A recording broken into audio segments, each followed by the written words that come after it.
Hi guys, welcome back. My name is C S Shantanu Mandari. स्वागत करता हूं आपका फास्ट ट्रैक बैच में। जिस सब्जेक्ट के बारे में बात कर आज हम करेंगे, that is called as environment social governance, ESG principles and practice.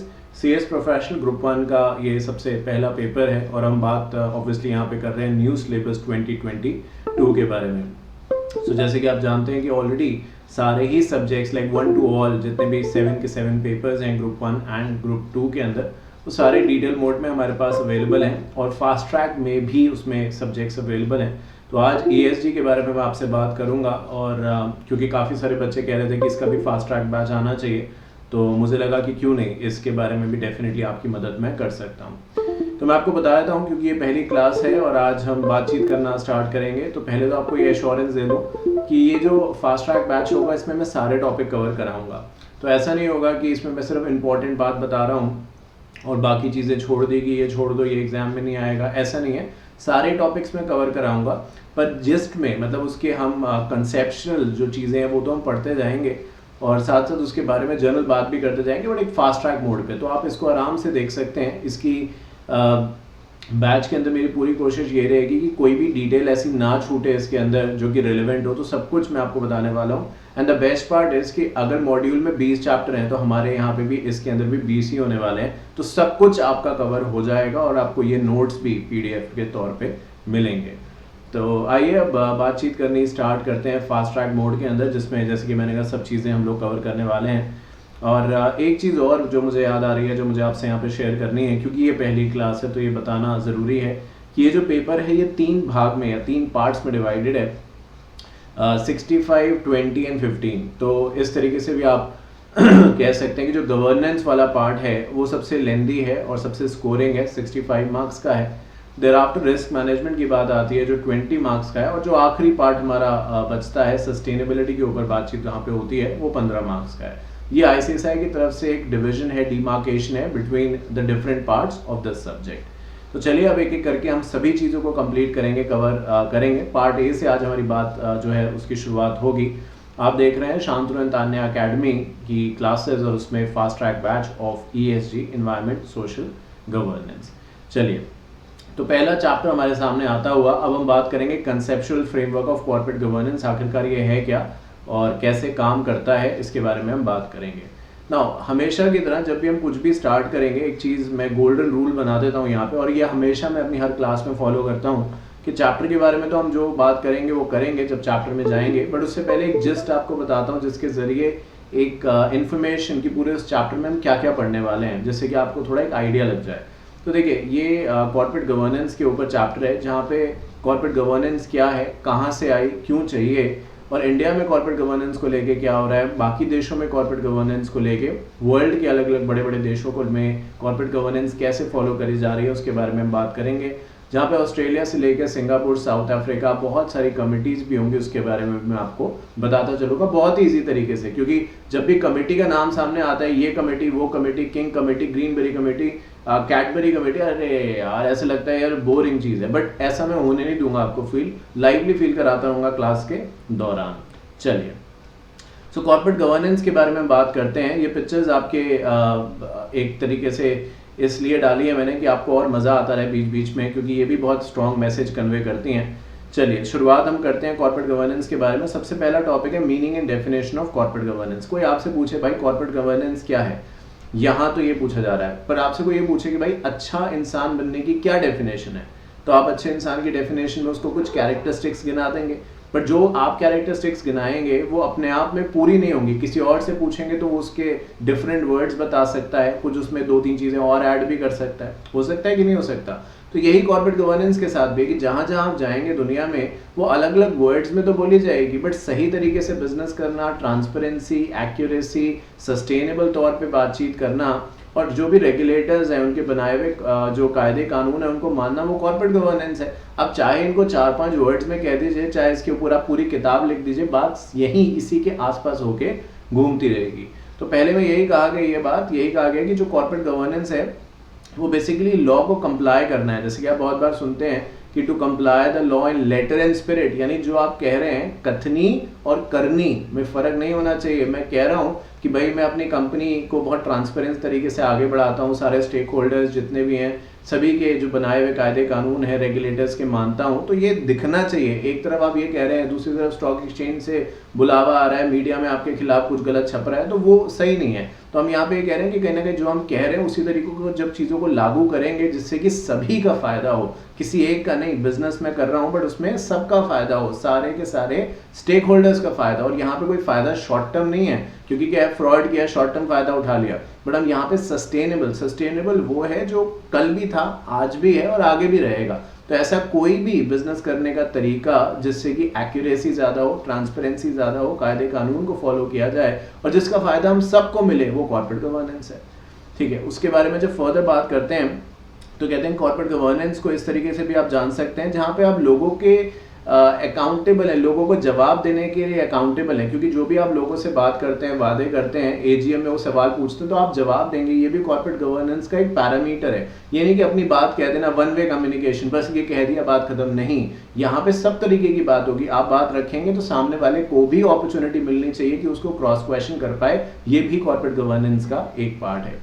दूसरे शब्दों में, जैसे कि देखिए मैंने अभी जिक्र किया, ट्रांसपेरेंसी, डिस्क्लोजर, अकाउंटेबिलिटी, वही बात है। चाहे आप एक पैराग्राफ में उसे समझ लीजिए और चाहे तो मैं आपको उसके ऊपर 30 घंटे बोल के यहाँ पे बता दूंगा, कंक्लूजन हमारा यही निकलेगा। अब ये हमें चीज़ ध्यान रखनी है कि जब भी हम कॉर्पोरेट गवर्नेंस के पैरामीटर्स को लेके बातचीत करते हैं तो हमें ये भी ध्यान रखना है कि सच और सही बिजनेस प्रैक्टिस के लिए कोई कायदा कानून ना भी बना हो तो भी हमें अपनी तरफ से बेस्ट प्रैक्टिस करनी है। अब चोरी, ठीक है, या डिसऑनेस्टी या घूस देना, ब्राइबरी करना, इसके ऊपर चाहे जितने मर्जी कानून बना दीजिए और चाहे ना बनाए, कोई देख रहा है या नहीं देख रहा, कानून है या नहीं, बट ये सबको पता है कि ये गलत चीज़ है। इसके लिए कोई भी अप्रिशिएट नहीं करेगा कि वाह वाह वाह क्या चोरी करी है, वाह वाह वाह वाह कितना पैसा आपने घूस में, कोई अप्रिसिएशन नहीं है। तो हमें ये भी ध्यान रखना है कि जब हम कॉर्पोरेट गवर्नेंस की बात करते हैं तो सिर्फ कायदे कानून जो कहे गए हैं उनको तो हमें फॉलो करना ही है, बट उसके बियॉन्ड भी जाके देखना है और एक अच्छा बिजनेस एग्जाम्पल बनने की कोशिश करनी है। तो ये बात जो है वो यहाँ पे कही गई है। बात आगे करते हैं advantages of good corporate governance. तो कुछ फ़ायदे हैं गुड कॉर्पोरेट गवर्नेंस के। पहला है इन्वेस्टर कॉन्फिडेंस।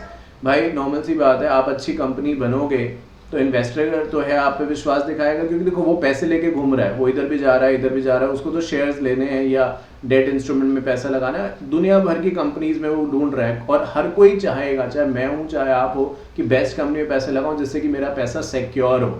अब अगर आपने इन्वेस्टर का कॉन्फिडेंस जीत लिया, मतलब ये कि आपने, इन्वेस्टर आपसे क्या मांगता है, डिविडेंड देने की कोई कंपल्शन तो है नहीं, मतलब लॉस है तो बात ही खत्म होगी, प्रॉफिट है तब भी कोई कंपल्शन नहीं है, आप देते हैं। तो ये फिर क्या होगा, इन्वेस्टर का कॉन्फिडेंस जीतना है, क्योंकि उसने पैसा आपकी कंपनी में लगाया है यही सोच के कि कैपिटल एप्रिसिएशन मिलेगा। वोटिंग राइट्स की बारी आती है तो उनको भी बोलने का मौका देते हैं, इससे क्या बढ़ेगा, कॉन्फिडेंस, इन्वॉल्वमेंट। अब फैमिली में कोई डिसीजन होना है, बहुत सारे जितने ज्वाइंट फैमिली देखिए आजकल थोड़ी कम रह गई है, न्यूक्लियर फैमिली, ज्वाइंट फैमिली, जैसा भी है, अब कोई डिसीजन होना है, सबको बिठा दिया गया कि एक डिसीजन जो है उस पर बातचीत करनी है, सभी से पूछा जा रहा है। अगर ऐसे करके डिसीजन होगा तो एक इन्वॉल्वमेंट लगेगा कि मैं भी कुछ तो हूँ इस फैमिली के अंदर। पता चले एक बंदे ने डिसीजन ले लिया कि बस ऐसे होगा, तो आपको लगेगा मेरा होना ना होना तो फिर किसी काम का ही नहीं है। तो कहीं ना कहीं इन्वॉल्वमेंट ब्रिंग्स ट्रस्ट कि आपकी भी बात की कोई वैल्यू है, माना जाएगा नहीं माना जाएगा। अब हजारों करोड़ों लोग शेयर होल्डर हैं, सबकी बात तो हम प्रैक्टिकली नहीं मान सकते। तो वही चीज़ है, कॉन्फिडेंस कहीं ना कहीं बढ़ता है, जिसकी वजह से शेयर के प्राइसेस में उछाल आता है, डेफिनेटली वो ज़्यादा बढ़ते हैं, ज़्यादा लोग आपकी कंपनी पर रिलाय करते हैं, कम से कम वेस्टेज है, करप्शन है, क्योंकि कंपनी जब सही रास्ते पे खुद आगे बढ़ रही है तो डेफिनेटली वो दूसरों को भी एक स्ट्रॉन्ग मैसेज देती है कि यहाँ पे किसी भी तरीके का गलत काम करने की जगह नहीं है, और इससे इकोनॉमी का भी फायदा होता है और कंपनी का भी ओवरऑल डेवलपमेंट है। तो एक काम देखिए सही करने से कितने उसके रिपरकशंस हो रहे हैं, इसको सेंसिटिविटी एनालिसिस भी आप बहुत बार कह सकते हैं कि आपने एक चीज़ ठीक करी, आपने अच्छे तरीके से काम किया, उससे इन्वेस्टर खुश हुआ, वो खुश हुआ तो शेयर का प्राइस स्टेबल रहा या बढ़ गया, और लोगों ने खरीदा और बढ़ गया। तो सिर्फ आपके सही करने के काम जो तरीका है उसके काम को सही करने से देखिए कितना फायदा हो रहा है, इन्वेस्टर खुश हो रहा है, गवर्नमेंट खुश हो रही है, रेगुलेटर्स खुश हो रहे हैं आपसे, आपको अवार्ड दे रहे हैं, जिसकी वजह से मार्केट सेंटिमेंट्स आपकी कंपनी को लेके अच्छे हो रहे हैं। तो ये सारे के सारे फायदे कॉर्पोरेट गवर्नेंस के होते हैं। क्यों करनी है कॉर्पोरेट गवर्नेंस? तो देखो भाई, इंसान जो है जब तक उसको कोई फायदा आप ना बताओ वो कोई काम जनरली करना नहीं चाहता। तो ऊपर आपको बता दिया भाई फायदा भी है। अब आप बात कर रहे हैं नीड, जरूरत क्या है। कॉर्पोरेट गवर्नेंस जो कंपनी नहीं करती, क्या वो चलती नहीं है? क्या उनका आईपीओ नहीं आता? क्या उनके शेयर के प्राइस नहीं बढ़ते? क्या उन्हें अवार्ड नहीं मिलते? ये हम जानने के लिए अब इस टॉपिक के बारे में बात करेंगे। सबसे पहला है कॉर्पोरेट परफॉर्मेंस, यानी अगर आप कॉर्पोरेट गवर्नेंस पे बिलीव करते हैं, यानी ट्रांसपेरेंसी, अकाउंटेबिलिटी, डिस्क्लोजर्स देने पे बिलीव करते हैं, तो उससे आपकी कंपनी की कॉर्पोरेट परफॉर्मेंस जो है वो इंप्रूव होगी। मतलब क्या कि लोग आपका नाम, अब जैसे टाटा है, टाटा ने आपकी पर्सनल जिंदगी में क्या बदला है? मैं अगर आपसे पूछूं टाटा ने आपकी जिंदगी में क्या, आपने टाटा की गाड़ी ली, हो सकता है टाटा पावर की घर में बिजली आती है, वो सब ठीक है, बट आपकी जिंदगी में पर्सनल आपको क्या दिया उन्होंने? कुछ पैसे दिए हैं, कोई शेयर्स फ्री में दिए हैं, क्या दिया है? बहुत बार रतन टाटा की पोस्ट आप फेसबुक या कहीं पे भी देते हैं, आप लाइक कर देते हैं, क्यों?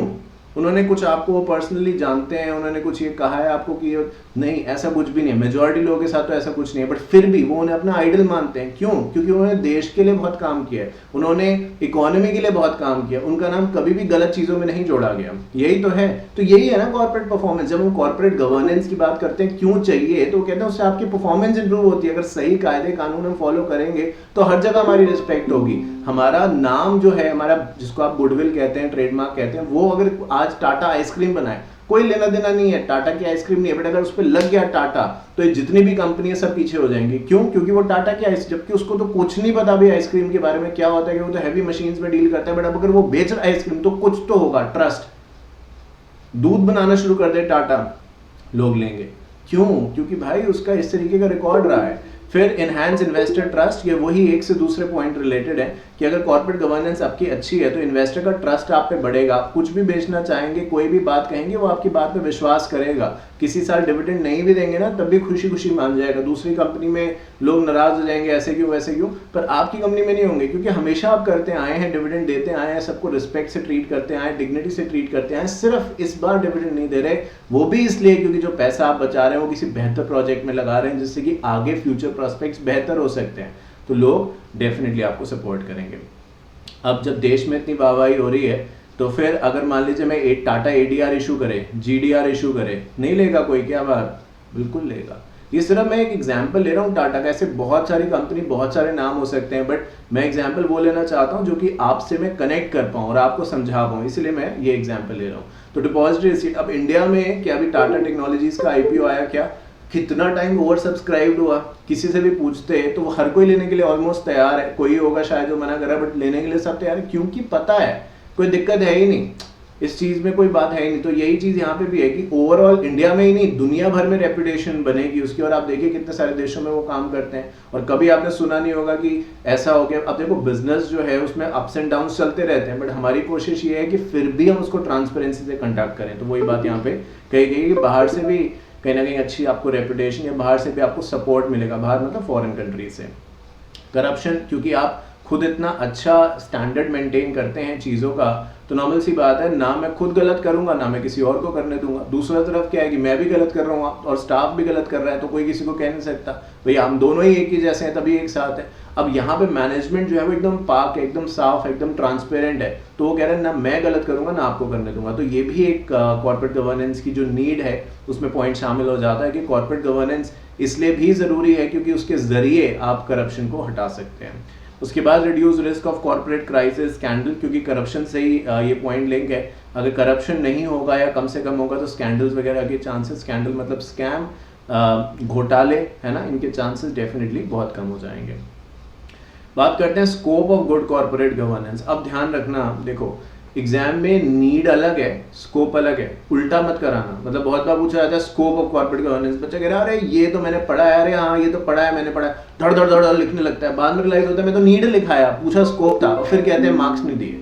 तो स्कोप है, नीड है, दोनों को कंबाइन में। हाँ ये जरूर होगा, कुछ पॉइंट्स ऐसे होंगे जो कहीं ना कहीं सिमिलर होंगे या एक से दूसरे पे कनेक्ट कर रहे होंगे, बट स्कोप का खुद सोचो, मतलब एलिमेंट, मतलब ये चीजें कॉर्पोरेट गवर्नेंस के अंदर होनी चाहिए, तब कॉर्पोरेट गवर्नेंस बेहतर होगा। फर्क है, नीड है कि क्यों करना है मुझे कॉर्पोरेट गवर्नेंस, क्योंकि मुझे इन्वेस्टर का कॉन्फिडेंस जीतना है, क्योंकि बाहर से मुझे पैसा लेना है, मुझे रेगुलेटर्स का कॉन्फिडेंस जीतना है। ये नीड है, ये जरूरत है। एलिमेंट्स मतलब इन चीजों से मेरा कॉर्पोरेट गवर्नेंस बेहतर बनेगा। पहली जैसे क्या है, role and power of board. अब बोर्ड की जो पावर है उसको सेग्रीगेट करो, सारी पावर जो है वो एक बंदे को मत दो। आपने सुना होगा ना, नीचे भी पढ़ेंगे, executive, non executive, independent director, वैसा कॉम्पोजिशन बनाने की बात करी जा रही है कि हर बंदे का अपना एक डेजिग्नेटेड रोल हो, यानी सब एक ही उसमें है, किसी की कोई ड्यूटीज क्लियरली डिफाइन नहीं है, तो फिर कॉर्पोरेट गवर्नेंस अच्छी नहीं हो सकती। ये तभी अच्छी होगी जब सब अपने अपने रास्ते पे हैं और जानते हैं कि किसको क्या करना है। दूसरा, लेजिस्लेशन को सीरियसली ले रहे हैं, ये नहीं कि ठीक है देख लेंगे क्या होगा, पैसे से काम बनाने, नहीं। कॉर्पोरेट गवर्नेंस फिर ऐसे करना होता तो फिर तो भाई मतलब सभी कर लेते, सभी को फिर कॉर्पोरेट गवर्नेंस के लिए अवार्ड्स मिलने लग जाते, बट सबको तो नहीं मिलते। तो यहाँ पे भी ऐसा ही है, एलिमेंट्स के अंदर क्या क्या चीज़ों से कॉर्पोरेट गवर्नेंस बेहतर बनेगा, तो वो कहते हैं कानून की पालना करना, लेजिस्लेशन को फॉलो करना। बोर्ड स्किल्स, ये नहीं कि कोई चाचा है, कोई भतीजा है, कोई बेटा है तो चलो उसको बना दिया। अभी देखो क्योंकि ये फास्ट ट्रैक है तो मुझे चीज़ें आपको बतानी है, बट उस लेवल पे भी नहीं चले जाएंगे कि फास्ट ट्रैक की जो एक तरीके से होता है ना कि हर चीज़ की एक डिग्निटी है वही खत्म हो जाए, बट फिर भी चलो आपको बताता हूँ।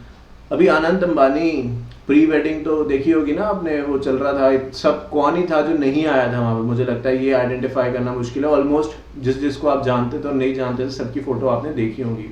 नहीं हुआ था प्री वेडिंग बैश, अभी शादी में तो पता नहीं क्या होगा, इंडिया की छुट्टी ना हो जाए एक दिन की। एनीवे अगर होती भी है तो अच्छी बात है, भगवान करे वो खुश रहे। एनीवे तो बोर्ड स्किल्स की मैं बात कर रहा हूँ तो आनंद अंबानी को लेके आपको बताता हूँ। तो जब ये हुआ कि भाई मुकेश अंबानी चाहते हैं कि जो बच्चे हैं भाई वो आगे कारोबार संभालें, तो इसके लिए उन्होंने प्रपोजल रखा। अब इसमें एक होती है प्रॉक्सी एडवाइजरी फर्म, जिसमें हम बाद में बात करेंगे। उन्होंने बड़ी प्रॉक्सी एडवाइजरी फर्म ने मना किया अपने शेयर होल्डर्स को कि भाई ये मुद्दा जब उठेगा ना मीटिंग में तो आप मना कर देना, कहना नहीं इस बंदे को डायरेक्टर आनंद अंबानी होगा अपने घर में कुछ भी है बट डायरेक्टर नहीं बनने देंगे। क्यों नहीं बनने देंगे? क्योंकि स्किल सेट नहीं है। ये मुद्दा उठा था तो यहाँ पे वही चीज़ है, बोर्ड स्किल्स, यानी कोई किसी का बेटा है, बेटी है, पापा है, मम्मी है, ये नहीं कि बस उसको अपॉइंट कर दो, स्किल्स है तो अपॉइंट होगा। सुपर 30 देखी थी, वैसी बात है यहाँ पे भी। ठीक है, बोर्ड अपॉइंटमेंट्स के बारे में बात करें तो सभी को जब अपॉइंट किया जाएगा तो उनकी जिम्मेदारियां समझाई जाएंगी। ये नहीं बस ऑफिस आना है और चले जाना है, किसकी क्या जिम्मेदारी है बताया जाएगा, ओरिएंटेशन प्रोग्राम किया जाएगा कि कैसे कैसे क्या क्या आपने करना है, सब कुछ बताया जाएगा। जब आप कहीं नौकरी ज्वाइन करते हैं तो एक ओरिएंटेशन प्रोग्राम एचआर करता है ना, पहले दिन जब आपसे बातचीत करता है, आपको बताता है कैसे है क्या है, तो वैसे यहाँ पे भी होगा। बोर्ड इंडिपेंडेंस, अगर कॉर्पोरेट गवर्नेंस के राह पे आपको जीत हासिल करनी है तो कहते हैं बोर्ड इंडिपेंडेंट होना चाहिए, किसी इन्फ्लुएंस में काम नहीं करेगा। इंडिपेंडेंट डायरेक्टर से भरा हुआ है बोर्ड, कोई किसी की यहाँ पे, क्योंकि इंडिपेंडेंट डायरेक्टर को कोई डर नहीं है, वो कंपनी के इंटरनल वाले पार्ट के तो है नहीं कि उनका सैलरी नहीं पड़ेगी, ये नहीं होगा वो नहीं होगा, वो इंडिपेंडेंट है, स्वतंत्र है, तो अपनी बात रख सकते हैं चाहे अच्छी लगे चाहे बुरी लगे, और उनकी जिम्मेदारी है कि वो ऐसा करें और पार्शियलिटी उसमें बिल्कुल ना करें। तो बोर्ड इंडिपेंडेंस जो है वो इसी के बारे में बात करती है कि इंडिपेंडेंट होने चाहिए सारे के सारे, इंडिपेंडेंट मतलब उनकी सोच इंडिपेंडेंट भी होनी चाहिए, कोई कॉन्फ्लिक्ट नहीं होना चाहिए किसी के बीच में, और सभी का एक कॉमन ऑब्जेक्टिव होना चाहिए कि कंपनी ऑर्गेनाइजेशन को आगे बढ़ाया जा सके। बोर्ड मीटिंग रेगुलरली करें, क्योंकि कम्युनिकेशन अगर नहीं होगा, बातचीत ही नहीं होगी कि हो क्या रहा है क्या नहीं हो रहा, तो फिर कैसे पता चलेगा आगे क्या फैसला लेना है। कोड ऑफ कंडक्ट ये नहीं है कि एम्प्लॉयज़ के लिए और डायरेक्टर्स के लिए नहीं है, डायरेक्टर कभी आ रहे हैं नहीं आ रहे, इंपॉर्टेंट मीटिंग है कैंसिल पे कैंसिल कर रहे हैं, नहीं चलेगा भाई। कोड ऑफ कंडक्ट जो बनाया है फिर वो सबके लिए। देखो टीम वर्क किसे कहते हैं, अब आईपीएल चलता है या क्रिकेट मैच होता है, I am not a very big fan और I am not a fan of cricket, I should say this way. हाँ ठीक है, कभी चल रहा है तो देख लिया कि हाँ क्या है क्या नहीं, पर एक्चुअली क्रिकेट से ज़्यादा तो वो कंट्रोवर्सी आजकल उसमें होती है कि फलाना कैप्टन ये था, फलाना उसको हटा दिया, ये हो गया, तो वो एंटरटेनमेंट पर्सपेक्टिव भी उसमें बहुत जुड़ा रहता है।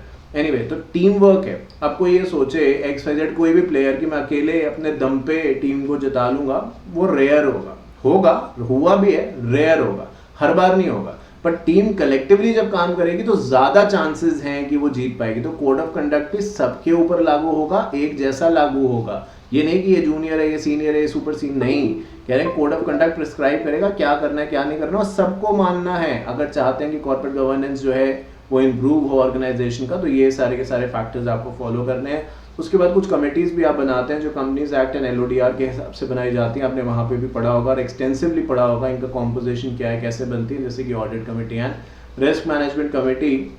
ऑडिट कमेटी का काम यही होगा कि वो रेगुलरली देखती रहे कि कैसा क्या चल रहा है in terms of the accounting perspective, कि कहीं ना कहीं जो ऑडिटर को अपॉइंट करना है या ऑडिटर के सवाल जवाब हैं, तो इससे पहले वो बोर्ड के पास जाए, ऑडिट कमेटी से उसको सामना करना होगा, उसके बाद बोर्ड से मीटिंग कराई जाएगी। And there after risk management committee. Risk is very very essential और वो लेना ही पड़ेगा हमें लाइफ के अंदर, बट कैलकुलेटिव लें। तो उसके ऊपर ये सारी बात करी गई और बताया गया ये एलिमेंट्स हैं, याद रखिएगा। फिर वही बात, element, scope one thing, need other thing, advantages other thing, ठीक है। तो कंफ्यूज नहीं हो जाना। पूछा ये जा रहा है, लिख के बड़ा खुश होकर एग्जाम से हॉल से बाहर निकल रहे हैं, भाग भाग। आज तो वही आया पहली बार सवाल या क्वेश्चन जो मैं जानता था, अब वो नोट्स पलटे या किसी से पूछा, अब उस समय फिर मूड ऑफ हो गया। तो ध्यान से सुनो और चीजों को समझो, वो क्या पूछ रहा है और लिख क्या रहे हो, है ना। ऐसा नहीं कि अगर आप मिक्स करके लिखोगे तो ऐसा नहीं कि 0 मार्क्स मिलेंगे, मिल जाएंगे, बट जो आप सोचते हो ना कि घर पे कि यार इसके कितने मार्क्स होंगे, इसके चलो 5 है तो 2 तो मिल जाएंगे, 3 तो मिल जाएंगे, वो नहीं होगा। फिर वो मिलेगा 1 मार्क्स, तो आपके एक्सपेक्टेशन के खराब होगा और वो आपको कहोगे अरे यार क्या चेकिंग करिए। चलो बढ़ते हैं evolution of the corporate governance. मैं आपको गारंटी चीज की और दे दूं कि इसको देखने के बाद कोई भी नोट्स नहीं देखने, कोई मॉड्यूल नहीं देखना, कोई स्कैनर नहीं देखना, सब कुछ बताने वाला हूं मैं आपको यहाँ पे। तो ये नहीं रह जाएगा दिमाग में यार ये रह गया वो रह गया, कुछ नहीं रहेगा, सब कुछ बताऊंगा आपको। एजेंसी थ्योरी, अब एजेंसी थ्योरी में भाई क्या है, वही सुना था, principal agent agency, contract act 1872 में पढ़ा होगा शायद कभी ना कभी, नहीं भी पढ़ा तो भी कोई बात नहीं। एजेंसी थ्योरी में क्या है, शेयर होल्डर जो है वो मालिक है, ठीक है, वो जैसा चाहेगा वैसा ही होगा, पर प्रैक्टिकली शेयर होल्डर्स तो लाखों हैं, तो वो लाखों तो हैं जो कंपनी को चला नहीं सकते, है ना। तो इसलिए वो क्या करते हैं, कुछ बंदों को नॉमिनेट करते हैं जिनको आप अभी की भाषा में डायरेक्टर कहते हैं, जो कि डे टू डे मैनेजमेंट का काम करते हैं, और इसी को आप एजेंसी थ्योरी कहते हैं। सिंपल है, देख भी लो अगर कोई कंफ्यूजन है। In agency theory the owners are the principal. Owners कौन है भाई, यही शेयर होल्डर्स ही तो ओनर्स हैं, but principal may not have the knowledge, skills and getting the objective executed, thus principal authorise the manager to act. और ये जिसको appoint करते हैं सो कॉल्ड एज प्रिंसिपल, जिस एजेंट को अपॉइंट करते हैं उसको आप डायरेक्टर कह रहे हैं बेसिकली। तो वो डे टू डे फंक्शनैलिटी को देखते हैं और इस थ्योरी को आप एजेंसी थ्योरी कहते हैं। शेयर होल्डर थ्योरी, देखिए शेयर होल्डर किस लिए पैसा, मैंने कुछ देर पहले भी कहा, शेयर होल्डर इसलिए पैसे लगाता है कंपनी के अंदर कि कहीं ना कहीं उसको अपना जो रिटर्न है, जो कैपिटल एप्रिसिएशन है, वो प्रॉपर्टी के अंदर मिल सके।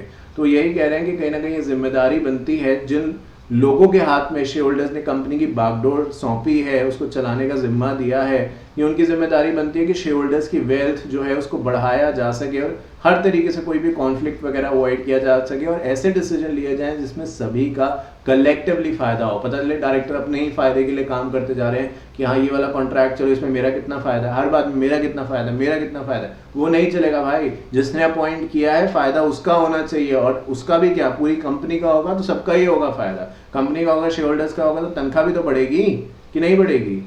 फिर बात करते हैं stakeholder theory. According to this theory, the company is an input and output model, and all the interest group, which include creditors, employees, customers, local community, and government, are considered. Stakeholder, अभी तक 1-to-1 competition चल रहा था। हम कह रहे थे कि एजेंसी है, तो मतलब एजेंसी मतलब क्या है कि भाई शेयर होल्डर डायरेक्टर को अपॉइंट कर रहा है। फिर हमने कहा कि ठीक है अपॉइंट कर दिया, अब कंपनी चला रहे हैं। सेकंड पॉइंट में हमने कहा कि शेयर होल्डर की वेल्थ का ख्याल रखना, ऐसा ना हो कि 100 रुपए का शेयर है पेटीएम जैसा, ऐसा ना हो 2200-2300 रुपए का शेयर है 300-400 रुपए का रह जाए, ये नहीं होना चाहिए। फिर थर्ड में हम कह रहे हैं नहीं रुको, सिर्फ शेयर होल्डर नहीं, बहुत सारे और लोग भी हैं, क्रेडिटर्स भी तो हैं, एम्प्लॉइज भी तो हैं, गवर्नमेंट भी तो है और रेगुलेटर्स भी हैं, सबका ख्याल रखना है। ऐसे कर करके एडवांस करते जा रहे हैं। स्टीवर्डशिप थ्योरी, स्टीवर्डशिप मतलब एक तरीके का प्रोटेक्शन वाला रोल है। भाई देखो 2 भाई हैं या भाई बहन है, तो अब मैं ये नहीं कहता कि सब में ऐसा होता है, पर बहुत बार क्या है कि छोटे भाई की स्कूल में लड़ाई हो गई तो बड़ा भाई जो है वो प्रोटेक्टर बन के चल रहा है, किसने तुझे मारा, मैं देखता हूँ उसको, किसने मारा, कहाँ है वो, होता है कि नहीं होता। अब आप कह दो कि नहीं सर मेरा भाई तो जो था वो भी उन लोगों के साथ मिलके मुझे पीटता था, वो अलग बात है, बट जनरली तो ऐसा ही होता है ना कि आपका भाई जो बहन बड़ा है वो जाएगा और वहाँ पे बदला लेगा आपका। तो वही स्टीवर्डशिप, बदला लेना नहीं होता, बट स्टीवर्डशिप होता है प्रोटेक्शन करना। जैसे इंश्योरेंस के केस में या बाकी चीज़ों के केस में सिंपल वर्ड में अगर आप कहें तो केयर टेकर है। यहाँ पे बताया जा रहा है जो मैनेजर्स हैं, एम्प्लॉयज़ हैं, उनकी भी ये जिम्मेदारी है कि जब डायरेक्टर्स नहीं रहे तो काम सही से करें और कहीं ना कहीं चीज़ों को बेहतर तरीके से आगे बढ़ाएं। तो प्राइमरी डायरेक्टर्स की रिस्पॉन्सिबिलिटी है, बट अगर वो नहीं है तो एम्प्लॉयज़ जो है डेफिनेटली अपना काम ठीक तरीके से करेंगे, अपने फायदे के लिए कोई डिसीजंस नहीं लेंगे। समझ में आ रहा है? तो आप देख रहे हैं ESG का फास्ट ट्रैक बैच और CS प्रोफेशनल जिसको हमने अभी स्टार्ट किया और पहली क्लास आपकी चल रही है। चलिए बढ़ते हैं आगे। देखिए पहली क्लास क्या है, अब ये चैप्टर जो है ये उतना कोई इंटरेस्टिंग नहीं है, आपको नींद आ रही है कि क्या बता रहे हैं, बट क्या अब वो तो कंटेंट है ना, पढ़ना ही है। एग्जाम में अगर आ गया तो क्या बोलोगे, नींद आ रही है मैं सो रहा हूँ, 3 घंटे बाद उठा देना, ऐसा तो नहीं होगा, लिखना पड़ेगा, तो लिखने के लिए सुनना और समझना भी पड़ेगा। तो सारे टॉपिक आपके कवर होंगे, शॉर्ट शॉर्ट में कवर होंगे, बट होंगे सारे के सारे, ठीक है। चलिए और कुछ बात करते हैं। ESG जो वर्ड है इसके बारे में बात करेंगे, बट वो कहते हैं कि इसके बारे में एक्चुअली जो बात है ना वो 1972 में शुरू हो गई थी। ESG के बारे में अगर मैं थोड़ी सी और बात करूं जो यहाँ नहीं लिखी है, वो ये है कि ESG को लेके कोई एक स्पेसिफिक कानून एटलीस्ट इंडिया में तो नहीं है जिसको आप कहते हो ESG एक्ट, ऐसा कुछ भी नहीं है। वो थोड़ा थोड़ा थोड़ा थोड़ा थोड़ा हर जगह से मिलके आ रहा है। वो एक ऐसी चीज़ है जो हर कानून में कहीं ना कहीं अपनी जगह पा रही है, तो अलग से एक कानून नहीं है, बट आने वाले दिनों में हो सकता है आ भी जाए। 1972 में स्टॉकहोल्म कॉन्फ्रेंस जो हुई, वहाँ पे सबसे पहले ये लगा कि यार इन्वायरमेंट को हमें बचाना है, क्योंकि हम इसकी शुरुआत कहाँ से कर रहे हैं, इन्वायरमेंट, सस्टेनेबिलिटी, गवर्नेंस। जहाँ हम बैठे हैं, ये चैप्टर में इन्वायरमेंट के बारे में उतनी बात नहीं हो रही, जनरल बात हो रही है, बट जहाँ हम बैठे हैं, जिस इन्वायरमेंट में हम बैठे हैं, उसका सही रहना बहुत ज़रूरी है, क्योंकि वहीं पे हम उठ बैठ रहे हैं। अगर वो इन्वायरमेंट नहीं रहेगा तो हमारी भी हस्ती खत्म हो जाएगी, हम भी कुछ नहीं रहेंगे। तो बहुत ज़रूरी है उस इन्वायरमेंट को बचाया जाए। इसलिए G20 अभी इंडिया में हुआ, G7 हो रहा है, अलग अलग कंट्रीज इन्वायरमेंट को टॉप प्रायोरिटी मान रही हैं, क्योंकि आज अगर उसके बचाने के लिए कदम नहीं लिए गए तो कल आप लेना भी चाहेंगे कदम तो ले नहीं पाएंगे, क्योंकि इतनी देर हो जाएगी। So that way we have to make sure कि कहीं ना कहीं इन्वायरमेंट को हम सही तरीके से प्रोटेक्ट करें, उसको बचाएं। उसके बहुत सारे रास्ते हैं। बहुत सारी countries including all those so called as developed countries are spending millions, billions, trillions of dollars कि environment को हम ठीक करें। और यही चीज़ जो वो आज कर रहे हैं, अभी अंडर डेवलपिंग वाले कह रहे हैं अरे क्या environment है, छोड़ो, उनके पास तो भी खाने के पैसे नहीं, environment में क्या खर्च करेंगे। तो बाद में यही जो डेवलपिंग कंट्री होगी, आप देखना यही इतना आगे निकल जाएंगी, फिर ये डेवलप्ड बनी रहेंगी हमेशा, और अंडर डेवलप को एक्सप्लॉइट करती रहेंगी, क्योंकि अंडर डेवलप के रिसोर्सेज नहीं है ना इतनी। अब ये जो आप देख रहे हैं स्टॉकहोल्म कॉन्फ्रेंस, ये कोई इंडिया या कहीं और थोड़ा हुआ, यूएस में बात हुई सारी की सारी, यूनाइटेड नेशन कॉन्फ्रेंस में बात हुई, और वो कह रहे हैं एनवायरनमेंट को बचाना है। और कब कह रहे हैं, 1972 के अंदर। उसके बाद क्या हुआ, 1992 में रियो का नाम सुना होगा आपने, ब्राज़ील में रियो डी जेनेरियो आपने सुना होगा। तो रियो डी जेनेरियो के बारे में वहाँ पे अर्थ समिट हुआ, जहाँ पे ये बात हुआ कि कैसे इस दुनिया को और बेहतर जो है वो बनाया जाए, सोशल तरीके से या सोशल पर्सपेक्टिव से, इकोनॉमिक एनवायरनमेंट फैक्टर्स कंसिडर करके कोई ऐसा प्लान, कोई ऐसा प्रोसेस बनाया जाए जिससे कि एक सस्टेनेबल सोल्यूशन हमारे सामने आए। सस्टेनेबल मतलब वो जो आज भी है और कल भी रहेगा। मैंने पहले भी आपसे एक बात कही थी किसी और सब्जेक्ट में शायद, या आई डोंट नो ESG की डिटेल क्लास में, कि पहले के लोग कहते थे कि जो पानी है वो झरनों में बह ही जा रहा है, साफ पानी। आप कभी घूमने जाते हैं कहीं पे भी तो आप देखते हैं झरनों के अंदर बड़ा साफ पानी बह रहा है, मतलब आपके मिनरल वाटर XYZ, उससे भी जो भी कितना महंगा क्यों ना, उससे भी बेहतर पानी वहीं से मिल रहा है आपको, ठीक है। और आज का क्या समय है कि पानी अगर पीना है तो हर कोई अवॉइड करता है ऐसे कुछ भी पीने का, सोचता है मिनरल वाटर से ही पीऊँ, क्योंकि पानी बॉडी के लिए बहुत ज़रूरी है, साफ पानी। फ्यूचर जनरेशन के बारे में ये कहते हैं कि अभी झरनों में दिख रहा था साफ पानी, आज बोतलों में दिख रहा है, कल कैप्सूल में दिखेगा। बचेगा ही नहीं, बचेगा ही नहीं, कहाँ से लाएंगे, बचेगा ही नहीं पानी, तो कैप्सूल में मिलेगा पानी, ठीक है। तो 1992 में रियो के बारे में बात हुई, और रियो में क्या कहा कि सोशल, इकोनॉमिक और एनवायरनमेंट तीनों को कंसिडर करके एक सस्टेनेबल सोल्यूशन निकालना होगा। यही इस कॉन्फ्रेंस का एक, जो इसको कहते हैं ना कि कहीं ना कहीं फाइनल क्रक्स था, वो यही था। फिर IFC I90 international finance corporation, जो वर्ल्ड बैंक का एक आर्म है, उन्होंने कहा कि इन्वायरमेंट एंड सोशल पॉलिसीज को हमें बनाना पड़ेगा, और कहीं ना कहीं उसके बारे में जागरूकता फैलानी पड़ेगी, बताना पड़ेगा, डिस्क्लोजर्स देने पड़ेंगे कि ये करेंगे अगर आप तो आपके लिए अच्छा होगा।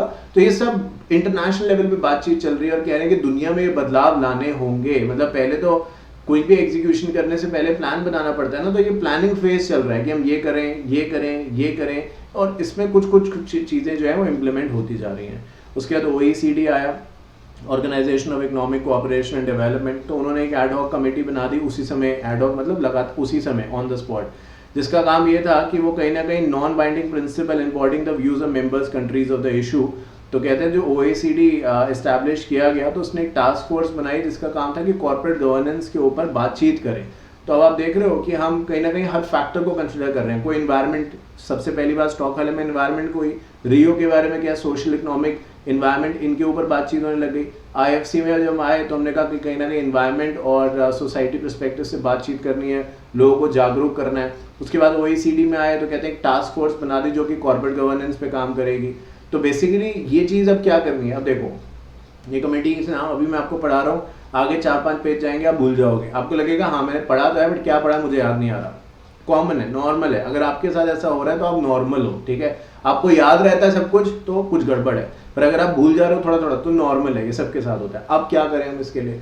इसके लिए हम ये कर सकते हैं कि जब हम ये क्लास देख रहे हैं तो आप ये देख रहे हैं कुछ मैं पेन वेन चला रहा हूँ इधर उधर ये वो, ये भी मैं इसलिए चला रहा हूँ कि हाईलाइट कर सकूँ। तो आपने भी यही करना है। अब आप हाईलाइट मेरे हिसाब से ना करके लिख सकते हैं, जैसे यहाँ पे जगह है तो ये जो 3 पॉइंट्स है, सोशल, इकोनॉमिक, एनवायरमेंटल फैक्टर, लिख दो। सोशल, इकोनॉमिक, अब इतना भी शॉर्ट में मत लिखना और गंदा इतना मत लिखना कि खुद ही ना पढ़ा जाए, ठीक है। सोशल, इकोनॉमिक, एनवायरमेंट लिख दो यहाँ पे। अब जब आप इसका होगा क्या, इससे क्या होगा, जब आपने मान लो ESG का पेपर अभी अगले हफ्ते है, ठीक है। अब क्लास तो देख नहीं सकते, कई बच्चे तो 2 दिन पहले भी फास्ट ट्रैक लेते हैं। मैं आपको बता रहा हूँ प्रीवियस सिलेबस में हमने देखा है, हम खुद मना करते हैं कि ऐसा मत करो, पर नहीं मैंने तो लेनी है, तुम क्या करें। पर अगर आप उनमें से नहीं है और समय से आप शुरुआत करें, जो कि करनी ही चाहिए, जब पैसे देने हैं, फीस पे करनी है, तो क्यों नहीं भाई समय से शुरुआत करनी है आपको। कोई मेडिकल इमरजेंसी, फैमिली इशू है, समझ में आता है, बट अदरवाइज तो करो। तो अब जब आप ये देख रहे हो तो आपको क्या ये मान के चलना है कि पहली आखिरी बार मैं देख रहा हूँ, इतना टाइम नहीं है मेरे पास कि मैं बार बार देख पाऊँ। तो अब मैं क्या करूँ, एक बार ही मैं अच्छे से देखूँ, भले मुझे थोड़ा ज़्यादा समय लगे बट मैं अच्छे से इसको समझूँ। तो यहाँ पे मैं क्या करूँ कि ये जो एक्स्ट्रा स्पेस है ना जगह जगह पे, जहाँ जहाँ पे है, वहाँ पे आप क्या ब्रैकेट ओपन करो और थोड़ा सा उसके बारे में लिखते जाओ। जैसे अभी मैंने बताया सोशल, इकोनॉमिक, एनवायरमेंट, यहाँ पे लिख दो। अब सोशल, इकोनॉमिक, एनवायरमेंट अगर रियो के नीचे आपने लिख दिया और एग्जाम पे रियो समिट दिख गया, मैं गारंटी देता हूँ सब बच्चे लिख लेंगे सोशल, एनवायरमेंट, कुछ ना कुछ अपने मन की तो बात लिखी आओगे और फिर कुछ मार्क्स तो मिल जाएंगे। तो ये कीवर्ड्स हैं जो आप बोलते हो ना बार बार कि सर ये मेरा पेपर चेक कर दीजिए, मुझे मार्क्स कम क्यों मिले हैं, या चेकिंग सही नहीं है, बहुत सारी बातें, वो आप कहोगे नहीं, क्योंकि अब आप कीवर्ड लिखोगे। और ये कीवर्ड जो होगा ना, ये सोशल, इकोनॉमिक, एनवायरमेंट, ये लिख दो एक लाइन के अंदर और इसके ऊपर 4-5 लाइनें और एक पेज लिख दो। एक ही बात है, समय कितना बचेगा, मिलेंगे आपको, मान लो 4 मार्क्स का क्वेश्चन है, आपने 5-6 लाइनें लिख दी ये कीवर्ड्स के साथ, पक्का 3 से 3.5 मार्क्स आपके हाथ में है, पक्का। ये नहीं लिखा, इर्द गिर्द घूमते रहे इसके आसपास, टॉपिक के मेन कीवर्ड्स नहीं लिखे, आप एक पेज लिख दो जिसमें समय आपका दुगना लगेगा। पेपर की लाइनें देखिए कितनी होती है, दुगना लगेगा और मार्क्स फिर भी 2 से ज्यादा नहीं मिलेंगे। समझ रहे हो फर्क? तो ये चीजें ध्यान रखो। मैं अपनी क्लासेस में बार बार कहता हूं कि मैं आपको समझाऊंगा। राइटिंग प्रैक्टिस, राइटिंग यही है कि अब ये तो एक नमूना एग्जाम्पल आपके सामने दिया, अभी और आगे बढ़ेंगे तो और बताता चलूंगा, बट ये चीजों का ध्यान रखो, ठीक है। ISO, अब भाई ISO क्या है, कहते हैं कि ISO 26000 provide guidance on all types of organisation regardless of size, location. जैसे कि क्या, किस किस चीज़ पे गाइडेंस देते हैं ये, कि सोशल रिस्पॉन्सिबिलिटी क्या है, सोशल रिस्पॉन्सिबिलिटीज़ के इश्यूज़ क्या हैं, प्लस ये भी बताते हैं कि कैसे सोशल रिस्पॉन्सिबिलिटी को सही तरीके से हमने निभाना है। सोशल रिस्पॉन्सिबिलिटी क्या होती है भाई, सोसाइटी जैसे CSR है तो क्या है, सोशल रिस्पॉन्सिबिलिटी लेजिस्लेशन ही तो है वो उससे कंपनी को थोड़े कोई बेनिफिट मिलता है। कंपनी को ऐसा है कि 2% CSR आप खर्च करो तो गवर्नमेंट आपको 3% देगी, ऐसा हो रहा है क्या? नहीं, सोशल सिर्फ आपने एक तरफा है कि आपने दुनिया भर से, या इंडिया की बात करें, उस लोकेलिटी की बात करें जहाँ हमेशा लिया ही लिया है, उसके रिसोर्सेज, हवा, पानी सब, तो उसके बदले आप कुछ दे रहे हैं यहाँ पे। तो वही है यहाँ पे भी। ISO 26000 बेसिकली एक ऐसा फोरम है, एक ऐसा चैनल है जिसके जरिए सोशल जो आपकी जिम्मेदारियां हैं एक कंपनी की, उसको निभाने की आप बात करते हैं। हर जगह पे अलग अलग सोशल इश्यूज हैं, कहीं पे पानी साफ नहीं है, कहीं पे हवा साफ नहीं है, कहीं पे क्लाइमेट की दिक्कत है, कहीं एजुकेशन की दिक्कत है, कहीं हाइजीन की दिक्कत है, कहीं विमेन जो एम्पावरमेंट है उसकी दिक्कत है। तो उसके बारे में ISO बात करेगा, क्योंकि इन सब का कलेक्टिव जो होगा उसी से आपका कॉर्पोरेट गवर्नेंस या ESG, भाई ESG के अंदर कॉर्पोरेट गवर्नेंस नहीं आता कि जो G है जो आखिरी का है ESG गवर्नेंस, तो वो भी तो इसी का एक, और कौन सी गवर्नेंस की बात हो रही है वहां पे, यही तो है। रियो 20 दोबारा रियो पे आ गया, अभी पहले थे रियो पे बट फिर से वापस रियो डी जेनेरियो पहुंच गए ब्राजील के अंदर। तो कहते हैं कि रियो डी जेनेरियो में जो ब्राजील में कॉन्फ्रेंस हुई तो उसमें एक डॉक्यूमेंट तैयार किया गया जिसमें कहा गया अब हम सस्टेनेबल डेवलपमेंट के ऊपर बातचीत करेंगे। तो रियो प्लस 20 यानी 20 कंट्रीज को मिलके बनाया गया और 2012 में ये हुआ। तो यहाँ पे आप लिख लो कि ये बात कर रहा था सस्टेनेबल डेवलपमेंट के ऊपर कि अब हम कड़े स्टेप्स लेंगे, सस्टेनेबल डेवलपमेंट को लागू करेंगे। तो मुझे लगता है सस्टेनेबल पहली बार अब हम यहाँ पे देख रहे हैं। अभी तक हम कॉर्पोरेट गवर्नेंस के बारे में बात कर रहे थे, ये छोटे छोटे टॉपिक की भाई सोशल रिस्पॉन्सिबिलिटी, अब पहली बार सस्टेनेबल डेवलपमेंट एक वर्ड के तौर पे हमें यहाँ पे देखने को मिला है। इसके ऊपर बात हुई है इसके बारे में, बट इतनी क्लियरली आप देखो कहीं बात सोशल, कहीं भी ऐसे सस्टेनेबल डेवलपमेंट नहीं लिखा। बात वही कर रहे हैं ये सारी, ये सोशल इकोनॉमिक एनवायरनमेंट क्या है, सस्टेनेबल डेवलपमेंट। सस्टेनेबल का मतलब हर पैरामीटर, चाहे वो सोसाइटी का हो, चाहे इकोनॉमिक का हो, चाहे एनवायरनमेंट का हो, सब बराबर हो, ना कम ना ज्यादा, और वो ऐसी चीज हो जो हम फ्यूचर जनरेशन को दे सकें। ये नहीं कि सिर्फ आज के लिए है, एक ऐसी चीज जो हम छोड़ के जा रहे हैं उन लोगों के लिए, जिससे कि वो हम पे प्राउड फील करेंगे कि कुछ तो करके गए हैं ये लोग। उसके बाद sustainable banking and financial network के बारे में आप बात करते हैं, are committed to moving their financial sector towards sustainability with the twin goals of improving ESG risk management and increase capital flows to attract positive climate impact। यहाँ पे बहुत जल्दी है ये बताना, बट आजकल एक चीज़ हो रही है, इसको हम कह रहे हैं ग्रीन बॉन्ड्स, ठीक है, ग्रीन बॉन्ड्स, ब्लू बॉन्ड्स, ठीक है, येलो बॉन्ड्स। क्या है ये? अगर आप ग्रीन बॉन्ड्स के बारे में बात करें, ग्रीन बिल्डिंग भी है भाई, ठीक है, बात करेंगे आगे, पर ग्रीन बॉन्ड्स क्या है उसी के ऊपर मैं एग्जाम्पल लेके समझा रहा हूँ कि क्लाइमेट को हम सही करना चाहते हैं, एटमॉस्फेयर एनवायरनमेंट को। क्लाइमेट को क्या सही करोगे? हवा, पानी, है ना, मेजॉरिटी तो इसी से मिलके बनी है चीज़ें, और इसी के बाय प्रोडक्ट्स हैं बाकी के सारे। तो मिट्टी है, यानी जहाँ से जो आपके बहुत सारे वेजिटेबल्स हैं जो मिट्टी में ही उगते हैं, है ना, हवा है, पानी है, ठीक। तो वैसे तो 5 तत्व कहते हैं कि जो इंसान का शरीर भी है 5 तत्वों से मिलके बना है और वापस उसी में मिल जाता है फिर, बट वहाँ स्पिरिचुअलिटी में नहीं जाते फिलहाल के लिए। तो यहाँ वापस आते हैं तो कहते हैं कि पॉजिटिव क्लाइमेट इम्पैक्ट के लिए हम जो हो सकेगा वो करेंगे, यानी क्लाइमेट को हम और बेहतर बनाएंगे और इसके लिए पैसा रेज करेंगे। तो मैं ये लिखे है ना जो ग्रीन बॉन्ड्स, मतलब ये कि ये पैसा किसी इंडस्ट्री को लगाने में नहीं, जैसे अभी आप देख रहे हैं ईवी का बहुत चलन आ रहा है, स्कूटर्स भी ईवी आ रहे हैं, ओला फलाना ढिमकाना के स्कूटर्स आ रहे हैं, गाड़ियाँ ईवी आ रही हैं, सब ले नहीं रहे हैं, उसके अपने प्लस माइनस हैं, बट आ तो रही हैं सारी की सारी। तो अगर आप ऐसे कहते हैं मुझे भाई 500 मिलियन दो, फंडिंग ले रहे हो आप शार्क टैंक पे गए, कह रहे हो 500 मिलियन दोगे, क्या करोगे? कहते हैं मैं ईवी स्टेशन बनाऊंगा इंडिया के अंदर, जितनी भी बड़ी छोटी जगह पे जहाँ पे भी गाड़ियाँ ईवी सबसे ज्यादा बिक रही है ना, मैं वहाँ पे ईवी स्टेशन बनाऊंगा। तो ये जो आप कर रहे हो ये क्लाइमेट की बेहतरी के लिए कर रहे हो, और यही है sustainable banking and financial network या फाइनेंस नेटवर्क। तो यहाँ से इस कमेटी के जरिए पैसा आप रेज कर सकते हैं इस काम को करने के लिए। अच्छा, मैंने क्योंकि जिक्र कर दिया ब्लू बॉन्ड्स, तो ग्रीन हो गया पेड़, ब्लू हो गया पानी को साफ करेंगे हम, येलो क्या हुआ फिर सर? येलो हो गया सोलर एनर्जी, वो भी तो क्लाइमेट को बचाने का काम करती है। जो आप बिजली चला रहे हैं घर पे, ऑब्वियसली कहीं ना कहीं वो भी अलग अलग सोर्सेज से आ रही है, जिससे एनवायरनमेंट को नुकसान हो रहा है, उससे भी कम नुकसान होगा सोलर एनर्जी से, तो वो लगाएंगे, इसलिए येलो बॉन्ड्स, ठीक है। बात करते हैं NGFS, network of central banks and supervisors for grinning financial system. अब यहाँ पे देख भी सकते हैं, कहते हैं कि पेरिस में जो अग्रीमेंट था उसको साइन किया गया इस चीज़ को लेके कि हम क्या करेंगे, ज़्यादा से ज़्यादा पैसा रेज करेंगे जिससे कि green and low carbon investment चीज़ें बनाई जा सके। जब भी कोई व्हीकल चलता है, बड़ा है, बस है, ट्रक है, कार है बड़ी बड़ी, तो क्या होता है, पोल्यूशन निकलता है, ज़्यादा पोल्यूशन निकलता है, होता है कि नहीं होता? तो वो ये कह रहे हैं कि हम क्या करेंगे, लो कार्बन इन्वेस्टमेंट, यानी कार्बन, इसको एक और भी कहते हैं कार्बन फुटप्रिंट्स। आप जितना चलेंगे उतने कार्बन फुटप्रिंट्स कम होंगे, क्योंकि आप अगर व्हीकल चला रहे हैं, साइकिल तो नहीं, स्कूटर चला रहे हैं, तो कार्बन फुटप्रिंट्स, कार्बन मतलब अपना आप पोल्यूशन छोड़ते हुए जा रहे हैं, पर अगर आप पैदल चल रहे हैं तो बचा रहे हैं ना। तो इस तरफ जो है ध्यान लगाया जाएगा, इस तरफ जो पैसे हैं इन सोर्सेज के लिए इकट्ठा करे जाएंगे। तो ऐसी बातें यहाँ पे कही गई है। बढ़ते हैं आगे। 1972 से हमने स्टार्ट किया, देखिए 2017 तक तो पहुँच गए। बात करते हैं कोविड के समय 2020 में, तो वहाँ पे एक और ऑर्गेनाइजेशन आया जिसका नाम था international organisation of securities commission, IOSCO, इसको भी आप इसको चाहें तो प्यार से कह सकते हैं। इनका काम यही था, जब ये यहाँ पे आए तो उन्होंने बताया कि क्या इंटरनेशनली रिकॉग्नाइज स्टैंडर्ड्स हैं इस पूरी की पूरी चीज़ को बेहतर बनाने के लिए। कौन सी पूरी की पूरी चीज़? तो कहते हैं कि जो रेगुलेशन आप कर रहे हैं, ये पूरा सस्टेनेबल डेवलपमेंट के ऊपर बातचीत चल रही है और चीज़ों को बेहतर बनाने की बात चल रही है, तो कैसे उसको और अच्छा बनाया जा सकता है, इसको लेके कुछ कायदे कानून जो इंटरनेशनली चलते हैं, कि जिसके ज़रिए, क्योंकि कह रहे थे ना ऊपर कि फंड रेजिंग करेंगे ग्रीन बॉन्ड्स के लिए या ग्रीन बॉन्ड्स का नाम तो नहीं लिखा, बट ये लिखा था लो कार्बन चीज़ों पर बनाने के लिए उसके ऊपर इन्वेस्टमेंट होगी, तो उसके लिए क्या कायदे कानून बनाए जाएं।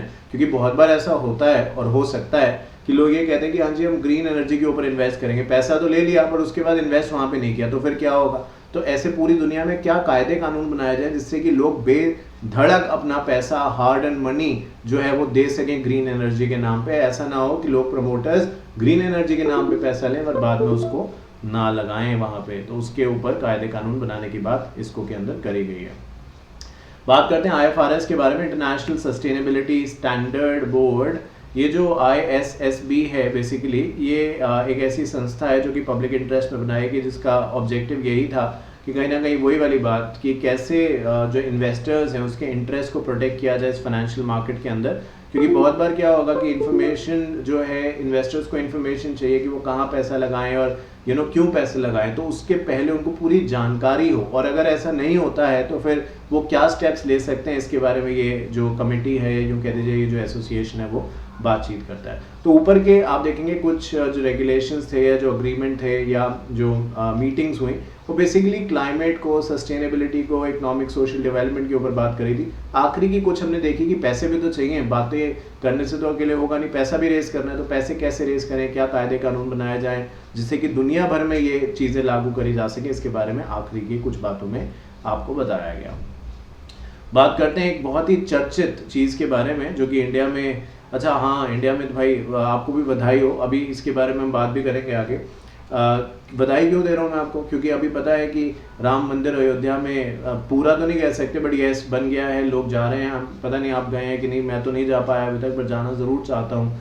बीच में ऐसा ये मत सोचो कि अरे क्या बीच में बात, नहीं बीच में नहीं, गवर्नेंस का मुद्दा आएगा तो रामायण को उठाएंगे अभी हम। और ये मैं नहीं उठा रहा, ये मत सोचना कि सब नहीं, कोर्ट्स में है और इससे एग्जाम में आता भी है और आ सकता है इस बार तो इसलिए उसको ध्यान से समझ लेना। ऐसा नहीं कि पूरी रामायण पढ़ा दी गई है, बट महाभारत, रामायण, गीता इन सबको उठाया गया, कहा गया उस समय भी कॉर्पोरेट गवर्नेंस होता था। जो राजा था उसको बोलते हैं वो CEO था, जो प्रजा थी वो आज के ज़माने में बेसिकली शेयर होल्डर है, जो कि डिसाइड करेगी कि कौन गद्दी में बैठेगा, किससे वो खुश है। तो ये सब बातें हैं नीचे, इसलिए मैंने कहा कि बधाई हो। Anyway, governance from Indian scriptures, तो देखिए आ गई ना वही बात जो अभी आपको कह रहा था, भगवत गीता, रामायण, महाभारत, इन सब में जिक्र है कि कॉर्पोरेट गवर्नेंस के बारे में। ऑब्वियसली उस समय के लोग उसको कॉर्पोरेट गवर्नेंस नहीं कह रहे थे, शासन, प्रशासन ऐसे वर्ड्स में भी इस्तेमाल करते होंगे, बट वो कहते हैं कि उस समय भी इसके बारे में बात होती थी। और उस समय का जो भी ग्रंथ लिखे गए हैं अगर आप उसको पढ़ें तो कहते हैं कुछ बातें जो है वो सामने निकल के आती हैं कॉर्पोरेट गवर्नेंस को लेके। अब उस समय कंपनी नहीं थी इसलिए कॉर्पोरेट नहीं कह रहे गवर्नेंस को लेके कुछ बातें सामने आती है। पहला कि गवर्नेंस के अंदर कोई ऊंच नीच नहीं है, सब कानून बनाया गया है। अभी ऊपर हमने क्या कहा, कोड ऑफ कंडक्ट सबके लिए बराबर है, तो वही तो है, गवर्नेंस हैज नो इनइक्वालिटी भाई। कोई भी हो गया आप अपने घर पे, ऑफिस में स्टाफ है हम सारे, सबकी तनख्वाह, शेयर होल्डर्स जिसने शेयर खरीदे हैं उसका हार्ड एंड मनी जो हमने इन्वेस्ट किया उसके बलबूते पे आपको पैसे मिल रहे हैं, चाहे आपको कितनी भी तनख्वाह मिलती हो। तो कहते हैं गवर्नेंस हैज नो इनइक्वालिटी, ये ग्रंथों में लिखा गया है पहले के जो थे। फिर कहते हैं कि सारा का सारा काम जो होता था ना वो विश्वास पे चलता था। देखिए आजकल लोग क्या बोलते हैं, अरे आज ऐसे लोग बोलते हैं कि विश्वास तो रहा ही नहीं है, आज तो दुनिया बदल गई है, लोग बदल गए। पर मैं पता क्या मानता हूँ, ठीक है ये भी उनका एक्सपीरियंस होगा, बट मेरा ये मानना है कि विश्वास के बगैर ये दुनिया नहीं चल सकती, नहीं चल सकती। कोई भी रिलेशन आप उठा के देख लीजिए, विश्वास के बगैर नहीं चलता। यू हैव टू ट्रस्ट, वही चीज़ है।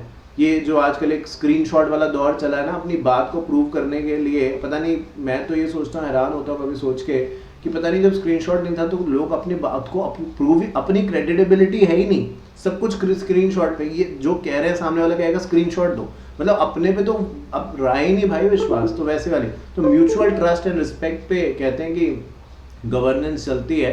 डंडे के दम पे आप एक समय तक कर सकते हैं, बट अल्टीमेटली प्यार और ट्रस्ट ही जीतता है। Governance should promote commitment to duty, governance should promote education for one and all, सबको मिलेगी एजुकेशन। और गवर्नेंस में सबको भरपेट खाना, हेल्थ का मतलब ये है कि अच्छी हेल्थ मिलेगी और खुशहाली रहेगी। अब दिवाली होती है तो wish you very happy and prosperous Diwali.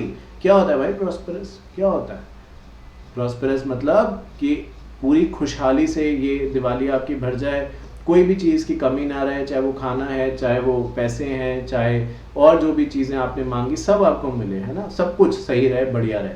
तो वो ये कहते हैं कि गवर्नेंस पहले के उठा के समय में देख लो तो भले इतनी बड़ी बड़ी किताबें नहीं लिखी गई, पर उस समय भी लोग इसी तरीके से जीते थे, एक दूसरे पे विश्वास करते थे, रिस्पेक्ट करते थे, सबको बराबरी के तौर पे देखा जाता था, पढ़ाई को भी इम्पोर्टेंस दी जाती थी, खाने को भी एक इम्पोर्टेंस दी जाती थी कि कोई किसी के घर, इंडिया में तो आप जानते हैं कि है कि अतिथि देवो भव, अगर कोई घर पे आता है तो डेफिनेटली आप उसका रिगार्ड करते हैं एवरीथिंग, तो उसी से इंस्पायर्ड होकर सारी बातें कही जा रही हैं।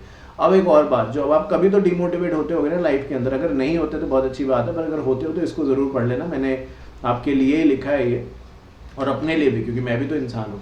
कहते हैं जो हुआ अच्छा हुआ, जो हो रहा है वो भी अच्छा है, और जो आगे होगा वो भी अच्छा होगा। So everything, so past, the present and the future. तो कभी भी कोई दिक्कत सामने आए तो ये कुछ लाइनें हैं जो कि आपको मोटिवेट कर सकती हैं। अब देखिए, उस समय ये बात लिख दी थी उन्होंने, जब स्क्रिप्चर्स की बात कर रहे हैं तो उसी के बारे में भगवत गीता से ये चीज़ ली गई है। तो वो कहते हैं धर्म जो था वो अपने आप में बहुत इंपॉर्टेंट था, और धर्म से तो मुझे एक और बातें आ गई, सत्य वद धर्मम चरा, speak the truth, abide by the law, सच बोलें और कानून को फॉलो करें। माने आईसीएसआई का मोटो है, भूल गए? ये सुना नहीं? गाना, एक पूरे थीम सॉन्ग भी बनाया भाई आपने, कमाल है, देखा नहीं? देखना, अगर भूल गए तो एक बार जाके देखना। तो भगवत गीता के बारे में बात करते हुए कहते हैं, रामायण के बारे में तो आपको जनरल बता दिया, अब भगवत गीता के बारे में बात कहते हैं कि तो उस समय भी धर्म था, और धर्म यही कहता था कि सबको बराबरी की तरीके से ट्रीट करिए, पब्लिक इंटरेस्ट को, पब्लिक इंटरेस्ट मतलब आज के समय में हम स्टेक होल्डर्स की बात करें, उनको प्रायोरिटी दीजिए। धर्म मतलब ये कि अब जैसे उसको कहते हैं ना पर्सनल इंटरेस्ट, वो नहीं होना चाहिए, हम ऐसा काम करें जिससे कि सबका भला हो, समाज का भला हो, वो बात जो है वो यहाँ पे कही गई है। और ऐसे करते हुए ट्रांसपेरेंसी को मेंटेन करें। ये पहले के जो आपके होली बुक्स हैं, बेसिकली मुझे ये भी हम नाम उन्हें दे सकते हैं, उनके अंदर ये सारी बातें अलग अलग तौर पे लिखी गई हैं, ये जो उनका सार है वो यही आता है। ठीक है, अब बात करते हैं अर्थशास्त्र के बारे में। सो अर्थशास्त्र के बारे में जब बात करते हैं तो कहते हैं कि कुछ जो राजा है उसकी कुछ जिम्मेदारियां उसमें बताई गई हैं, जैसे कि क्या, कि king is the servant. Politician क्या बोलते हैं, अरे आजकल अब तो वो भी खत्म हो गया, बहुत बार पॉलिटिशियंस की फोटो देखते हैं, जगह जगह पे लगी होती है, इलेक्शन से पहले ही होती है, बाद में तो वो पूछते भी नहीं बहुत बार। खैर, तो बहुत बार हाथ जोड़ के खड़े, ऐसे होता था ना, हाथ जोड़ के खड़े हुए हैं, पोस्टर लगे हुए हैं। आजकल वो हाथ भी नहीं जोड़ते, छोड़ो हाथ जोड़ना तो वो समय के साथ चीज़ें बदल रही हैं, क्योंकि मुझे लगता है पहले ज़्यादातर पोस्टर्स में हम ऐसे देखते थे, आज कुछ में रह गया है, कुछ में वो ऐसे ही हैं, एक बड़ा आप जैसे ही बन रहे हैं, वो भी आपके बीच से आ रहे हैं, तो मे भी उस तरीके की चीज़ दिखा रहे हैं। बट यहाँ पे कहा जा रहा है कि जो किंग है वो सर्वेंट है, मतलब जो किंग है वो सर्वेंट है, मतलब आज के समय की अगर हम बात करें तो जो मिनिस्टर्स हैं, एवरीवन, या कंपनी के कंटेक्स्ट में बात करें, जो डायरेक्टर, सीईओ, सीएफओ या सीएमडी, एमडी, ये नौकर हैं। हिंदी ट्रांसलेशन तो यही हुआ। तो बताने का ऑब्जेक्टिव देखिए, लिटरल मीनिंग में भी सुनने में थोड़ा ऑकवर्ड लगे, बट सच तो यही है, क्योंकि उनका अपना तो कुछ नहीं है ना भाई, पैसा कौन दे रहा है? उन्होंने लगाया है पैसा। अगर उन्होंने लगाया होता तो फिर वो हमारी बात ये सुनते नहीं, सुन इसलिए रहे क्योंकि शेयर होल्डर्स का पैसा है, और जैसे कि मैंने कुछ देर पहले कहा, उसी के बेसिस पे वो कंपनी को आगे बढ़ा रहे हैं। तो यहाँ पे अर्थशास्त्र में कहा गया है जो किंग है वो होगा किंग, पर जब जनता है तो उसका वो नौकर है, ये बताया गया है। फिर कहते हैं कि जो लीडर्स हैं उन्हें अपनी बात को, जो वो कह रहे हैं, उन्हें फॉलो करना है। कोड ऑफ कंडक्ट जो है वो सब पे ही लागू होना चाहिए, सबकी भलाई के लिए उन्हें फैसले लेने। तो वही जो बातें ऊपर आप कह के आए हैं वही चीज़ यहाँ पे भी कही गई है। तो बेसिकली अगर आप देखें इन पूरी बातों का एक जो निचोड़ है, बेसिकली वो आपके सामने अगर मैं रखूँ, हिंदी इंग्लिश में कहूँ तो क्रक्स आपके सामने रखूँ, तो यही है कि कहीं ना कहीं ट्रांसपेरेंसी, अकाउंटेबिलिटी, इक्वालिटी, एजुकेशन, एक तरीके से गवर्नेंस, या जो अभी अभी हमने पढ़ा कि भाई जो किंग है उसके लिए पब्लिक इंटरेस्ट सबसे इम्पोर्टेंट है, कोड ऑफ कंडक्ट उस पर भी लागू होता है। यही सारी बातें अलग अलग जगहों पे कही गई हैं। अगर इनमें से कुछ भी आता है और अगर इस तरीके से लिखते हैं, मार्क्स आपको बेधड़क मिलेंगे, कोई टेंशन की बात नहीं है। तो ये रटना मत कि यार इसके अंदर ये लिखा है, जनरलाइज पढ़ो, क्योंकि ये सब एक ही बात है। बस लिखने आप रट भी लोगे तो कोई गारंटी थोड़ी कि आप वही जाके, अब यहाँ पे लिखा है king is the servant of kingdom, आप यही थोड़े लिख दोगे, पक्का भूल जाओगे वहां जाते जाते। क्योंकि जब हम याद करके जाते हैं ना और जो एग्जाम तक लिखते हैं तो रिटेंशन उतना थोड़ा रहता है। एक बाल्टी में मैंने पानी भर लिया, ऊपर तक भरा हुआ है, तो मैं थोड़ा सा भी उसको लेके आगे बढ़ूँ तो पानी गिरेगा नीचे। अब उसके अंदर थोड़ा कम पानी है, मैनेजेबल है, तो चांसेस है कि वो नहीं गिरेगा, उतना का उतना पहुंच जाएगा। तो वही है, आप जो पढ़ रहे हैं यहाँ पे समझ के पढ़ेंगे ना थोड़ा भी, तब भी नैया पार लग जाएगी आपकी। थ्योरीज ऑफ बिजनेस एथिक्स क्या है? दो थ्योरीज हैं, एक है टेलोलॉजिकल थ्योरी, एक है डेंटोलॉजिकल थ्योरी। दोनों में फर्क क्या है आइए बात कर लेते हैं। तो पहली है टेलोलॉजिकल थ्योरी। तो टेलोलॉजिकल थ्योरी जो बनी है वो बनी है वर्ड टेलोस से, और टेलोस जो एक ग्रीक वर्ड है जिसका मतलब इंग्लिश में है एंड, समाप्त करना। तो टेलोलॉजी थ्योरी जो कहती है वो कहती है tightness of action is determined solely by the consequences rather than action. तो टाइटनेस ऑफ एक्शन मतलब आप जो एक्शन ले रहे हैं उसके क्या कॉन्सिक्वेंसेज होंगे सोच लीजिए पहले। क्योंकि आपने मान लीजिए बहुत स्ट्रिक्ट रूल बना दिया कि ठीक है अब कोई करप्शन हम किसी को करने नहीं देंगे, तो आप ये सोच लीजिए कि सब लोग जितने भी आपकी पार्टी के लोग हैं, मतलब गवर्नमेंट की बात कर रहा हूँ, या जो कंपनी है तो उसके जो सो कॉल्ड सीनियर पोजीशन पे वो खुद सबसे ज्यादा करप्ट हैं। तो आप कह रहे हैं कि जो अब ऐसा करेगा उसको मैं निकाल दूंगा नौकरी से। आपने अगर मान लीजिए ये रूल बना दिया तो आपने टाइटनेस तो कर दी, बट इसके कॉन्सिक्वेंसेज क्या होंगे? ऑफिस ही खाली हो जाएगा क्योंकि सभी करप्ट थे। तो आपको ये सोच के फैसला लेना है। तो ये लिख लें यहाँ पे, टेंटोलॉजिकल थ्योरी इस बारे में बात करती है कि जो बिहेवियर है उसको कहीं ना कहीं अगर हमें चेंज करना है, उसके अंदर बदलाव लाना है, तो उसके कॉन्सिक्वेंसेज के लिए हम तैयार रहें। ये बात जो है वो यहाँ पे कही गई है। डेंटोलॉजिकल थ्योरी जो है वो ग्रीक वर्ड से बनी है जिसका डियोन से बनी है ग्रीक वर्ड, जिसका नाम यहाँ पे ड्यूटी है। वो यही कहते हैं कि जब आप डेंटोलॉजिकल थ्योरी की बात करते हैं तो आपको ये देख लेना है कि चाहे कोई किसी जो गलत चीज़ है, चाहे उसे कोई गलत कहे या ना कहे, वो गलत ही है। तो यहाँ पे जैसे कि एग्जाम्पल दिया गया ब्राइब देना, रिश्वत देना, जिसका एग्जाम्पल मैंने इस चैप्टर की स्टार्टिंग में भी लिया था। कोई देख रहा है नहीं देख रहा कोई फर्क नहीं, वो गलत तो है ना। तो जो चीज़ गलत है, कोई देख रहा है फिर बोले गलत है तो मैं ना करूँ, उसको ऐसा नहीं होना चाहिए। जो चीज़ गलत है वो करनी ही नहीं है भाई। ये बात यहाँ पे कही गई, अपनी ड्यूटी सही से निभाओ। और कोई ड्यूटी ये नहीं सिखाती दुनिया के अंदर कि आप गलत काम करें, तो वो चीज़ बताई गई है यहाँ पे। तो दो तरीके से बिजनेस एथिक्स की थ्योरी को डिवाइड किया गया है, टेनोलॉजी और डेंटोलॉजी के अंदर। अब बात करते हैं concept of majority and minority. अब बच्चे कह रहे हैं कि सर बस हो गया इस चैप्टर के लिए। नहीं भाई, अभी तो और करना बाकी है। तो मैं आपको ये बता दूं कि मेरे पास अभी एग्जैक्ट नंबर आवर्स तो नहीं है कि मैं कितने घंटों में इसको कंप्लीट करा दूंगा, क्योंकि वो तो जब आगे बढ़ेंगे पता चलेगा।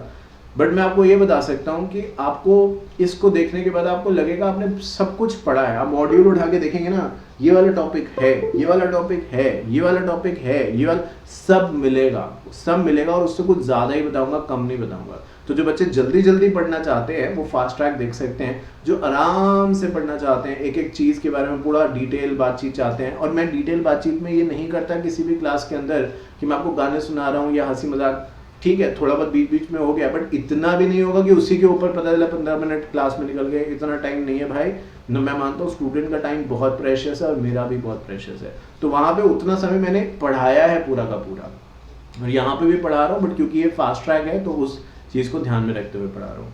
चलो, बट बात करते हैं आगे कंसेप्ट ऑफ मेजॉरिटी माइनॉरिटी। प्यार से मेजॉरिटी एंड माइनॉरिटी को आप फोर्स वर्सेस हार्बोटल रूल भी कह सकते हैं। आपका एक सब्जेक्ट हुआ करता था ओल्ड कोर्स में जिसका नाम था RCD, resolution of corporate disputes, है ना। तो वो तो नहीं रहा, पता नहीं अच्छा हुआ कि नहीं, क्योंकि कुछ बच्चे कहते हैं कि RCD में वो काफ़ी कोशिश करते थे, पास नहीं हो पा रहे थे, केस लॉज ही आते थे उसके अंदर, तो वहीं पे इसके बारे में भी बात थी। एनीवे, बट जब हम बात इसके बारे में यहाँ कर रहे हैं तो ये बस इतना सा है, इसमें कहा गया कि भाई देखो कोर्ट जो है वो ऐसे नहीं होगा कि हर दिन इंटरफेयर कर रहा है। कोई छोटी सी बात होगी, कोई आ गया कोर्ट की, ये देखो ऐसे कर, नहीं, कोर्ट कहेगा अपना खुद ये सुलझाओ, आप अब बड़े हो गए हो, खुद करो जो भी करना है।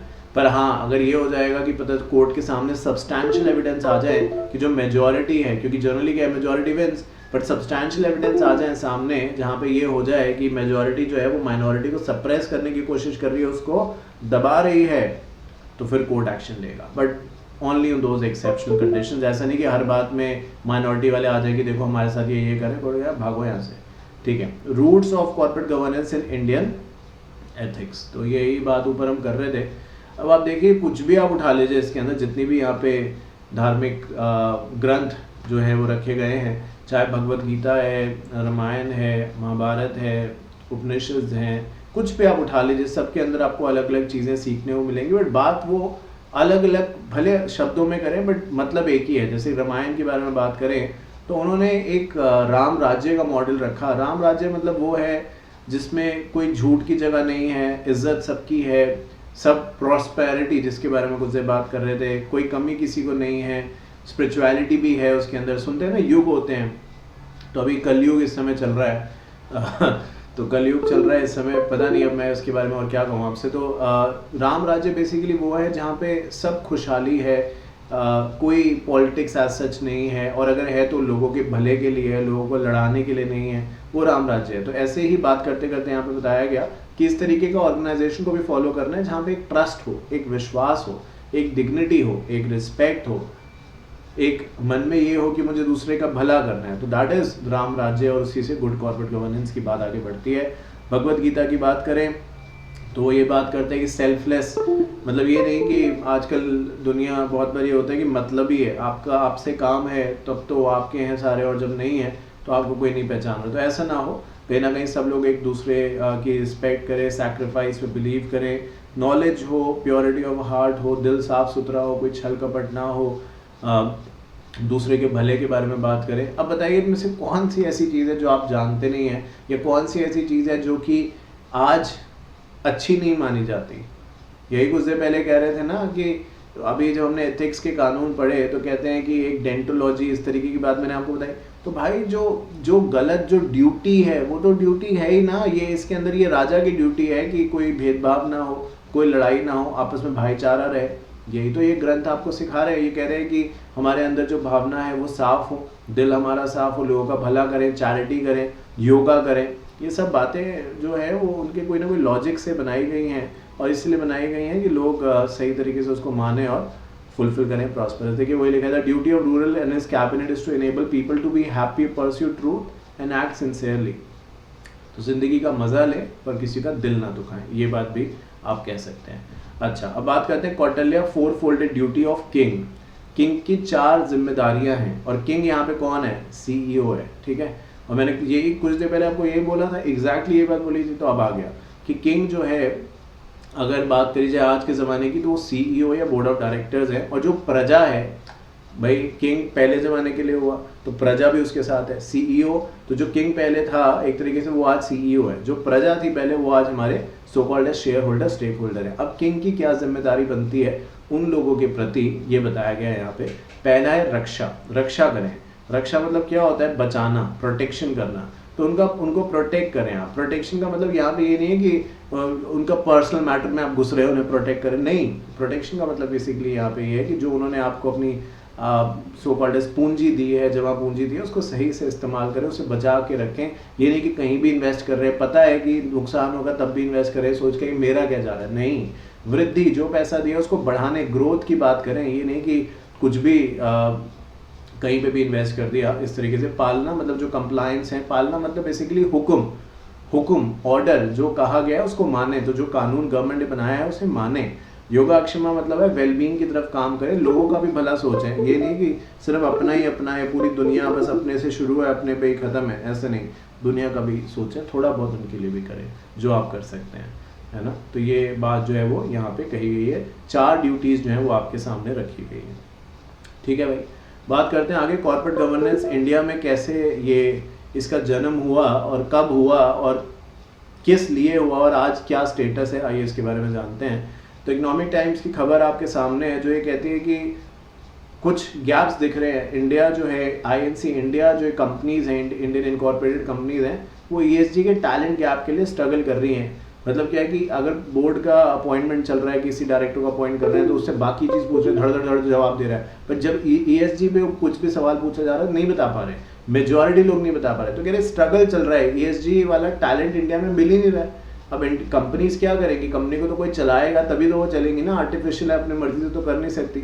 अब जिससे ESG के बारे में सवाल जवाब पूछते हैं वो बता ही नहीं पाता बहुत ज़्यादा। तो शायद इसीलिए आपको ये सब्जेक्ट भी पढ़ाया जा रहा है कि चलो जो नहीं बता पा रहा ना बता पाए, हमारे बच्चे जो CS बन रहे हैं, और आप तो बनने ही वाले हैं, आखिरी पड़ाव पे हैं। मैं तो बहुत बार कहता हूँ आपके अंदर कुछ तो खास बात है कि आप ये यहाँ तक पहुँचे, कुछ तो वजह है कि आप प्रोफेशनल में आए हैं। क्योंकि बहुत मेरे खुद के दोस्त, मैंने CS जब स्टार्ट किया था, 1 2 3 4 मुझे मिला के 5 लोग थे हम। 5 में अलग अलग समय में, मतलब एक प्रोफेशनल में तो कोई आया नहीं टू बी ऑनेस्ट। कुछ तो फाउंडेशन में, सोचो मेरे दोस्त ऐसे फाउंडेशन में सब पास हो गए थे, बट एग्जीक्यूटिव में आते आते साथ उन्होंने मेरा छोड़ दिया। मतलब साथ उन्होंने छोड़ दिया, ऐसे नहीं कि चले गए वो, मतलब ये है यही, पर उन्होंने CS छोड़ दिया, नई बात बनी। तो कुछ तो है भाई, मैं मानता हूँ कि जो भी ये प्रोफेशनल कोर्स कर रहे हैं, all due respect to every other course, but जो अगर आप ये कर रहे हो और यहाँ तक पहुँचे हो, कुछ तो आपके अंदर है, and hats off to that, क्योंकि ये इतना आसान नहीं है जितना दिखता है। ठीक है, चलिए एग्जीक्यूटिव वाले बच्चों से पूछ लो कितना मुश्किल है, CSCET वाले से पूछ लो कितना आसान है। ठीक है, बात करते हैं आगे और कहते हैं कि अब जब दुनिया भर में इतनी बात हो रही थी तो इंडिया में भी लगा कि भाई हमें भी कुछ करना चाहिए इस चीज़ के ऊपर। तो confederation of Indian industries, ASSOCHAM and SEBI ने मिलकर अलग अलग कमिटीज़ बनाई जो कॉर्पोरेट गवर्नेंस के ऊपर बात करेंगे और फिर ऑब्वियसली अपनी रिपोर्ट सेबी को देंगे, उसके ऊपर कुछ कानून वगैरह बनाने की बात होगी। सबसे पहले 1998 में डिज़ायरेबल कॉर्पोरेट गवर्नेंस कोड के बारे में बात करी गई। तो बताया गया कि एक ऐसा कोड हम बनाएंगे जो कि हर इंडियन कंपनी फॉलो करेगी, डजंट रियली मैटर पब्लिक है, प्राइवेट है, लिस्टेड है, सरकारी है, नहीं सरकारी, सबको फॉलो करना होगा। इन 1998 की बात वो बता रहे हैं, उस समय उन्होंने ऐसा बना दिया। सबसे पहली बार जब बात हुई तो यही हुई। 1999 में ऐसा लगा कि कहीं ना कहीं कुछ जो हमने बात करी है कि ऐसा कोड बनाना है उसको लागू करना होगा, कुछ बनाना होगा, क्योंकि अभी तक 1998 में सिर्फ एक आइडिया था माइंड में कि ऐसा करना है। 99 तक आते आते उसको डॉक्यूमेंट वगैरह किया गया। जैसे जैसे आगे बढ़े तो फिर कुमार मंगलम बिरला कमेटी आ गई, जिसका क्लॉज 49 बहुत हिट रहा, मतलब बहुत ही कुछ बताता था क्लॉज 49 डायरेक्टर्स के बारे में, कमिटीज़ के बारे में, इंडिपेंडेंट डायरेक्टर्स के बारे में, ऑडिटर्स के बारे में, रोटेशन के बारे में बहुत कुछ बताया। तो काफ़ी समय क्लॉज 49 ने रूल किया और काफ़ी अच्छा माना भी गया अपने समय के हिसाब से। कुछ समय के बाद ऐसे लगने लगा कि क्लॉज 49 में जो भी चीज़ें लिखी हैं उसका बदलाव का समय आ गया है, क्योंकि विद टाइम चीज़ें बदलती हैं और नीड है इंडियन कॉर्पोरेट की अब उसको कुछ और बेहतर चीज़ें दी जा सकें। क्योंकि बिजनेस करना अगर आप इतना मुश्किल बना देंगे तो कोई बिजनेस करेगा ही नहीं आपकी इकोनॉमी में। ये नहीं कि करेगा नहीं, आपकी इकोनॉमी में नहीं करेगा। और अगर कंपनी नहीं है तो इकोनॉमी क्या है? सरकार पे थोड़े सब कुछ डिपेंड कर सकते हैं आप। हम में से कितने लोग हैं, या जो आप देख रहे हैं कितने लोग हैं, मतलब चलो आप अभी स्टूडेंट हैं, बट आपके भी कितने पेरेंट्स होंगे, जितने भी यहाँ पे देख रहे हैं कितने बच्चों के पेरेंट्स होंगे जो गवर्नमेंट जॉब में कम होंगे, ज़्यादातर अपना काम कर रहे हैं, प्राइवेट नौकरी में है, you know all of that होंगे गवर्नमेंट में भी, बट सबके थोड़े होंगे, तो ज़्यादातर प्राइवेट वाले में होंगे। तो यही चीज़ है, गवर्नमेंट सब कुछ नहीं कर सकती। तो उन्होंने कहा कि हमें बिजनेस को भी थोड़ी फ्लेक्सिबिलिटी देनी पड़ेगी। तो क्लॉज 49 को उन्होंने फिर से एक तरीके से अलाइन किया और उसको अमेंड करने की बात करी नारायण मूर्ति कमेटी के अंदर। अब वो समय आया जब इंडिया का कायाकल्प हो गया। कायाकल्प मतलब पूरा का पूरा 360 डिग्री का हमने टर्न ले लिया। यानी अभी तक हम बात कर रहे थे कंपनीज एक्ट को या इसके आसपास की, इसके अंदर ये चीज़ है, उसको बदल दें, उसको बदल दें, ये कर दें। अब हमने कहा ठीक है, अब सब कुछ जो कर सकते थे कर लिया, अब समय आ चुका है इसको ही हटाओ, एक नया कानून लाओ, एक नया लॉ बनाया जाए जो कि आज के समय के हिसाब से हो और चीज़ें जो है वो और बेहतर बनाई जाए, कॉर्पोरेट गवर्नेंस को ध्यान में रखते हुए बनाया जाए। तो पूरा का पूरा कानून बदला गया और एक नया कानून लेके आया गया। ये ने अलग बात है कि 2013 में वो आ तो गया, बट बहुत सारे प्रोविजन जैसे कि NCLT वगैरह वो बहुत बाद में लागू हुए, काफ़ी सारे सेक्शंस भी इसके बाद में लागू हुए। तो वो अपनी जगह है बात, बट डेफिनेटली ये चीज़ जो थी वो आ गई। 2015 में लिस्टिंग ऑब्लिगेशंस को लेके कानून पूरा बदल दिया गया। 2015 में LODR लेके आया गया। ये लिस्टिंग अग्रीमेंट या LODR एक ऐसा कानून है जो कि इशूअर एंड स्टॉक एक्सचेंज के बीच में एक लिस्टिंग अग्रीमेंट होता है, इसमें टर्म्स एंड कंडीशंस होती हैं लिस्टिंग की। तो उसको लेके यहाँ पे बात जो थी वो करी गई कि जब कंपनी मार्केट से पैसा लेगी तो किन किन कानूनों को या क्या क्या रिपोर्ट्स उसको रेगुलरली देनी होगी, इस पर बातचीत। तो ये सारे के सारे जो स्टेप्स थे ये हमें कहीं ना कहीं एनकरेज कर रहे थे हम गुड कॉर्पोरेट गवर्नेंस की तरफ बढ़े, बिकॉज उसी डायरेक्शन को ध्यान में रखते हुए सारे कानून जो थे वो बनाए गए थे। 2017 में उदय कोटक कमेटी ने बताया कि कॉर्पोरेट गवर्नेंस जो लिस्टेड कंपनी है उसे कैसे और बेहतर बनाया जा सकता है। तो उन्होंने कुछ अपनी रिकमेंडेशन दी कमिटीज़ को लेके, रिलेटेड पार्टी ट्रांजेक्शन्स, डिस्क्लोजर्स वगैरह को लेके, और सेबी ने वो सारी की सारी बात सुनी और भी कुछ रिकमेंडेशंस वगैरह जो इधर उधर से मिली थी उनको लेके उन्होंने कुछ कानून बना दिए जिसमें ट्रांसपेरेंसी, रिलेटेड पार्टी ट्रांजेक्शन्स जिसके अंदर ज़्यादातर फ्रॉड होते थे या ज़्यादा स्पेक्टिकल ट्रांजेक्शन्स होती थी, उसको कहीं ना कहीं बदला जा सके, उसे और बेहतर किया जा सके, इसके बारे में यहाँ पे कोटक कमेटी की रिकमेंडेशन को एक्सेप्ट किया गया। 2019 में ये एग्जाम में आता है, national guidelines for responsible business conduct. मतलब आता है, ये नहीं कि इस बार आएगा, बट पहले आया हुआ है। पहले आपका एक सब्जेक्ट था एक्चुअली जिसका नाम था GMRCE, ये नाम था, governance, risk management, compliance, ethics.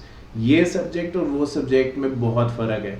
कोई अगर ये सोचे कि मैं GMRC पढ़ के ESG का पेपर दे आऊँगा, टाइम वेस्ट मत करो, नहीं होगा।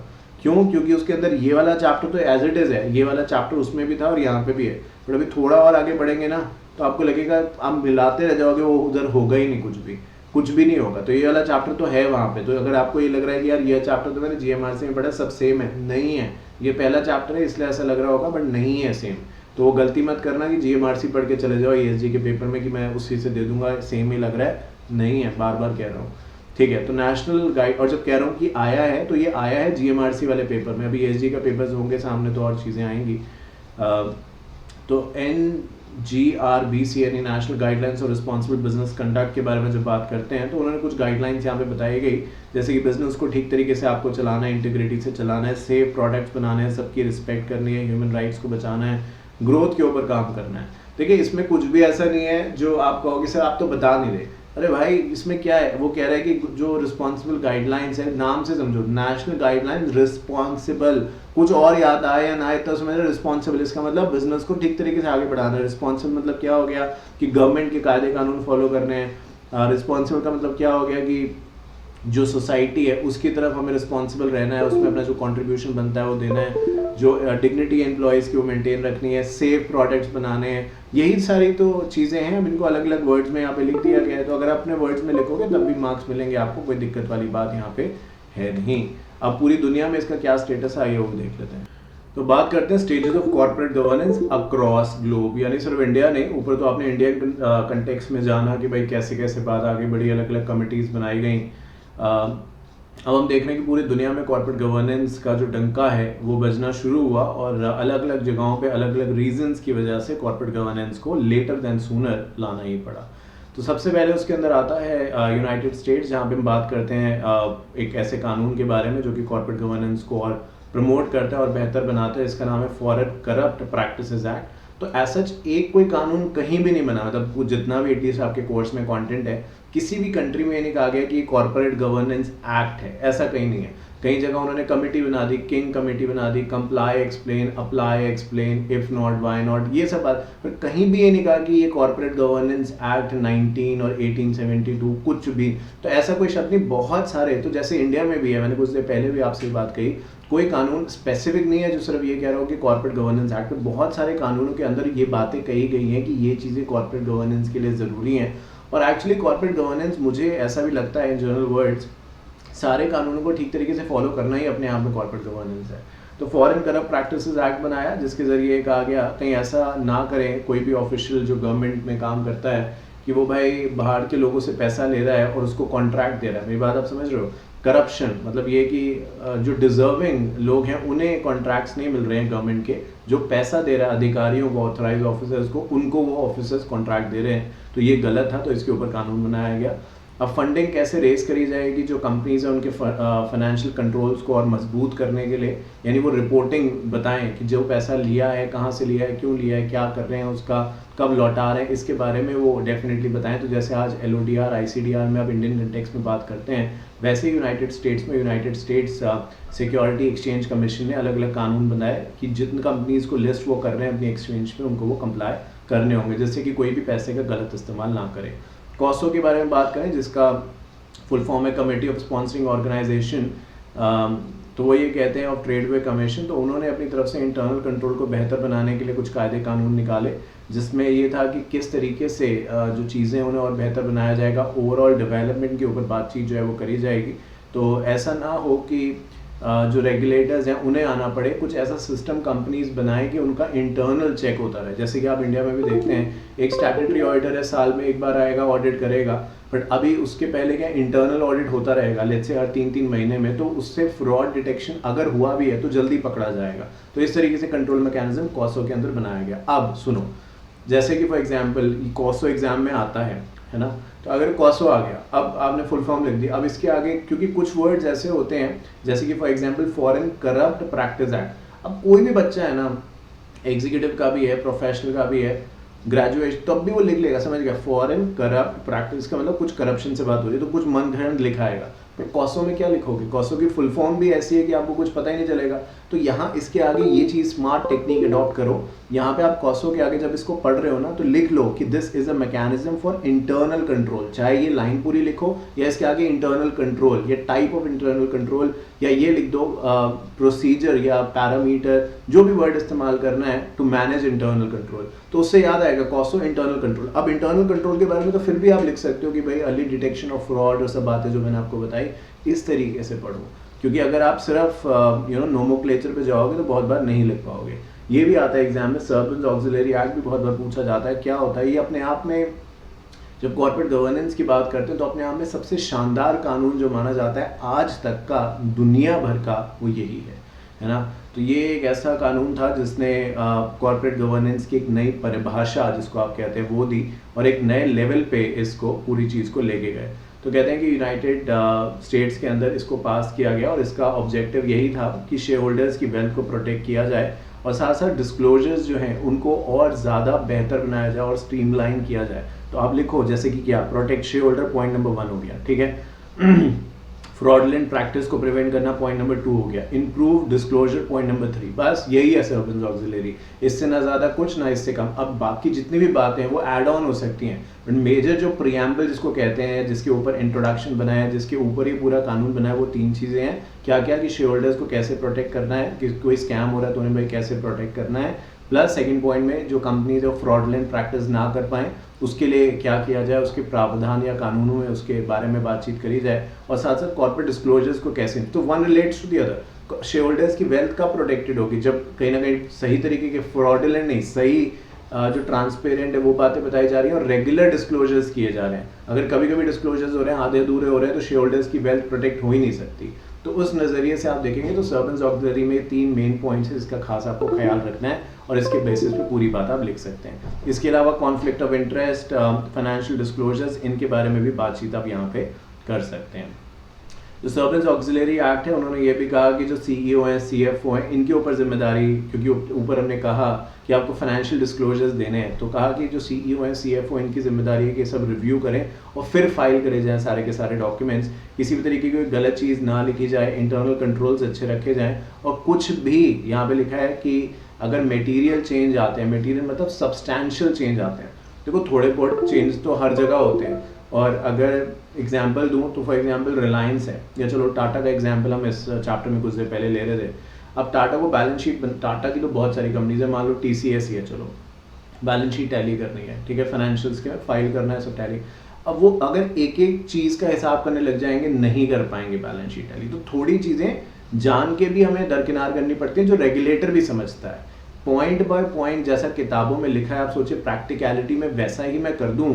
अगर आप मैनुअल पढ़ लें, गाड़ी 4 व्हीलर ड्राइव करना आप चाह रहे हैं, हम सोचें मैनुअल पढ़ता हूँ, जो मोटर व्हीकल एक्ट है उसको पढ़ता हूँ और चलाऊंगा, तब चला ही नहीं पाएंगे आप गाड़ी, क्योंकि कोई आपको चलने ही नहीं देगा। वैसे आपको पता है रूल तो एक ये भी कहता है कि आप चप्पल पहन के बाइक नहीं चला सकते। रूल ये भी कहता है कि आपकी बाइक में, गाड़ी में मिनिमम इतना पेट्रोल भी होना चाहिए। पता है आपको ये सब बातें, तो चला पाएंगे बताइए। तो इसलिए ये बात जो है वो यहाँ पे कही गई है कि प्रैक्टिकलिटी डेफिनेटली हम देखेंगे, बट साथ साथ जिम्मेदारियों को अब हम कहीं ना कहीं डिस्ट्रीब्यूट कर रहे हैं कि सब गवर्नमेंट ही चेक नहीं करेगी। आप दे रहे हो रिकॉर्ड्स, तो आप सीईओ सीएफओ होने के नाते इतनी बड़ी पोजीशन पे बैठे हो, देख के फाइल करो, क्या फाइल कर रहे हो, नहीं कर रहे हो, सब सही होना चाहिए, मिसरिप्रेजेंटेशन नहीं होनी चाहिए। एंड कोई भी मटेरियल चेंज कर रहे हो तो हमें बताओ, ये नहीं बस आपने कर दिया और उस पर साइन कर दिया, हमें क्या पता जो एक्सचेंज है वो एक एक कंपनी का रिपोर्ट थोड़े पड़ेगी।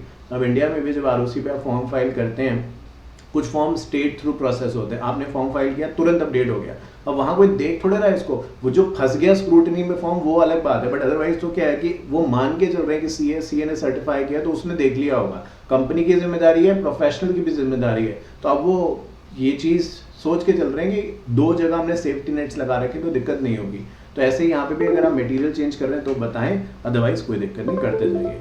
पीरियोडिकल रिपोर्ट्स रेगुलर समय पे आपको देनी है, ये बात ऑलरेडी मैंने आपको ऊपर कर ली। और अगर कोई भी आप डॉक्यूमेंट्स को ऑल्टर करते हैं तो आप पे स्ट्रिक्ट एक्शन लिया जा सकता है। तो बेसिकली ये वो एक ऐसा कानून था, इसको देखने के बाद भी आपको लग रहा होगा जहाँ पे कंटेंट भी काफ़ी है और एक स्ट्रॉन्ग इंटेंट से बनाया गया कि कोई भी गलत काम ना करे।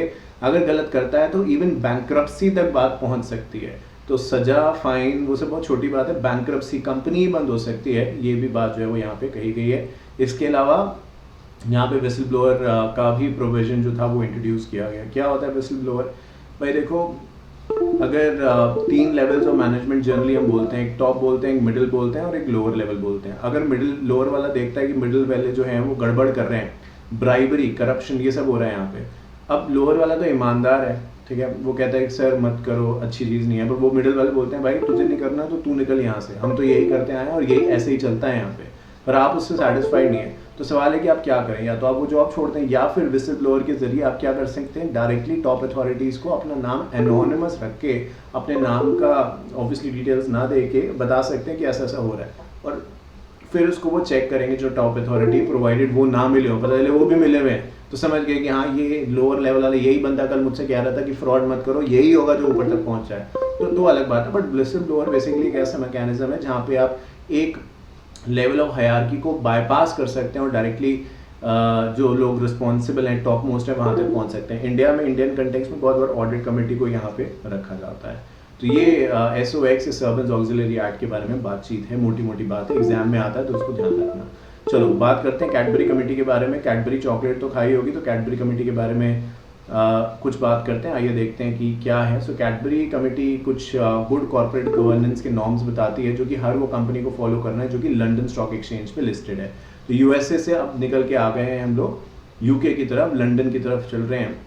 तो कहते हैं कि लंदन स्टॉक एक्सचेंज पे आपको लिस्ट होना है, तो जो कैडबरी कमेटी की रिकमेंडेशन है उसके हिसाब से आपको कार्य या काम करने होंगे, और वो गुड कॉर्पोरेट गवर्नेंस प्रिंसिपल्स अगर आप फॉलो करेंगे तभी आप लंदन स्टॉक एक्सचेंज पे लिस्ट होकर पैसा रेस कर सकते हैं। जिसमें दो मेजर बातें क्या हैं कि CEO, CFO या CEO एंड चेयरमैन का जो रोल है, जो इंडिया में भी हुआ था फिर बाद में उन्होंने उसको वापस ले लिया, वो सेपरेट होना चाहिए।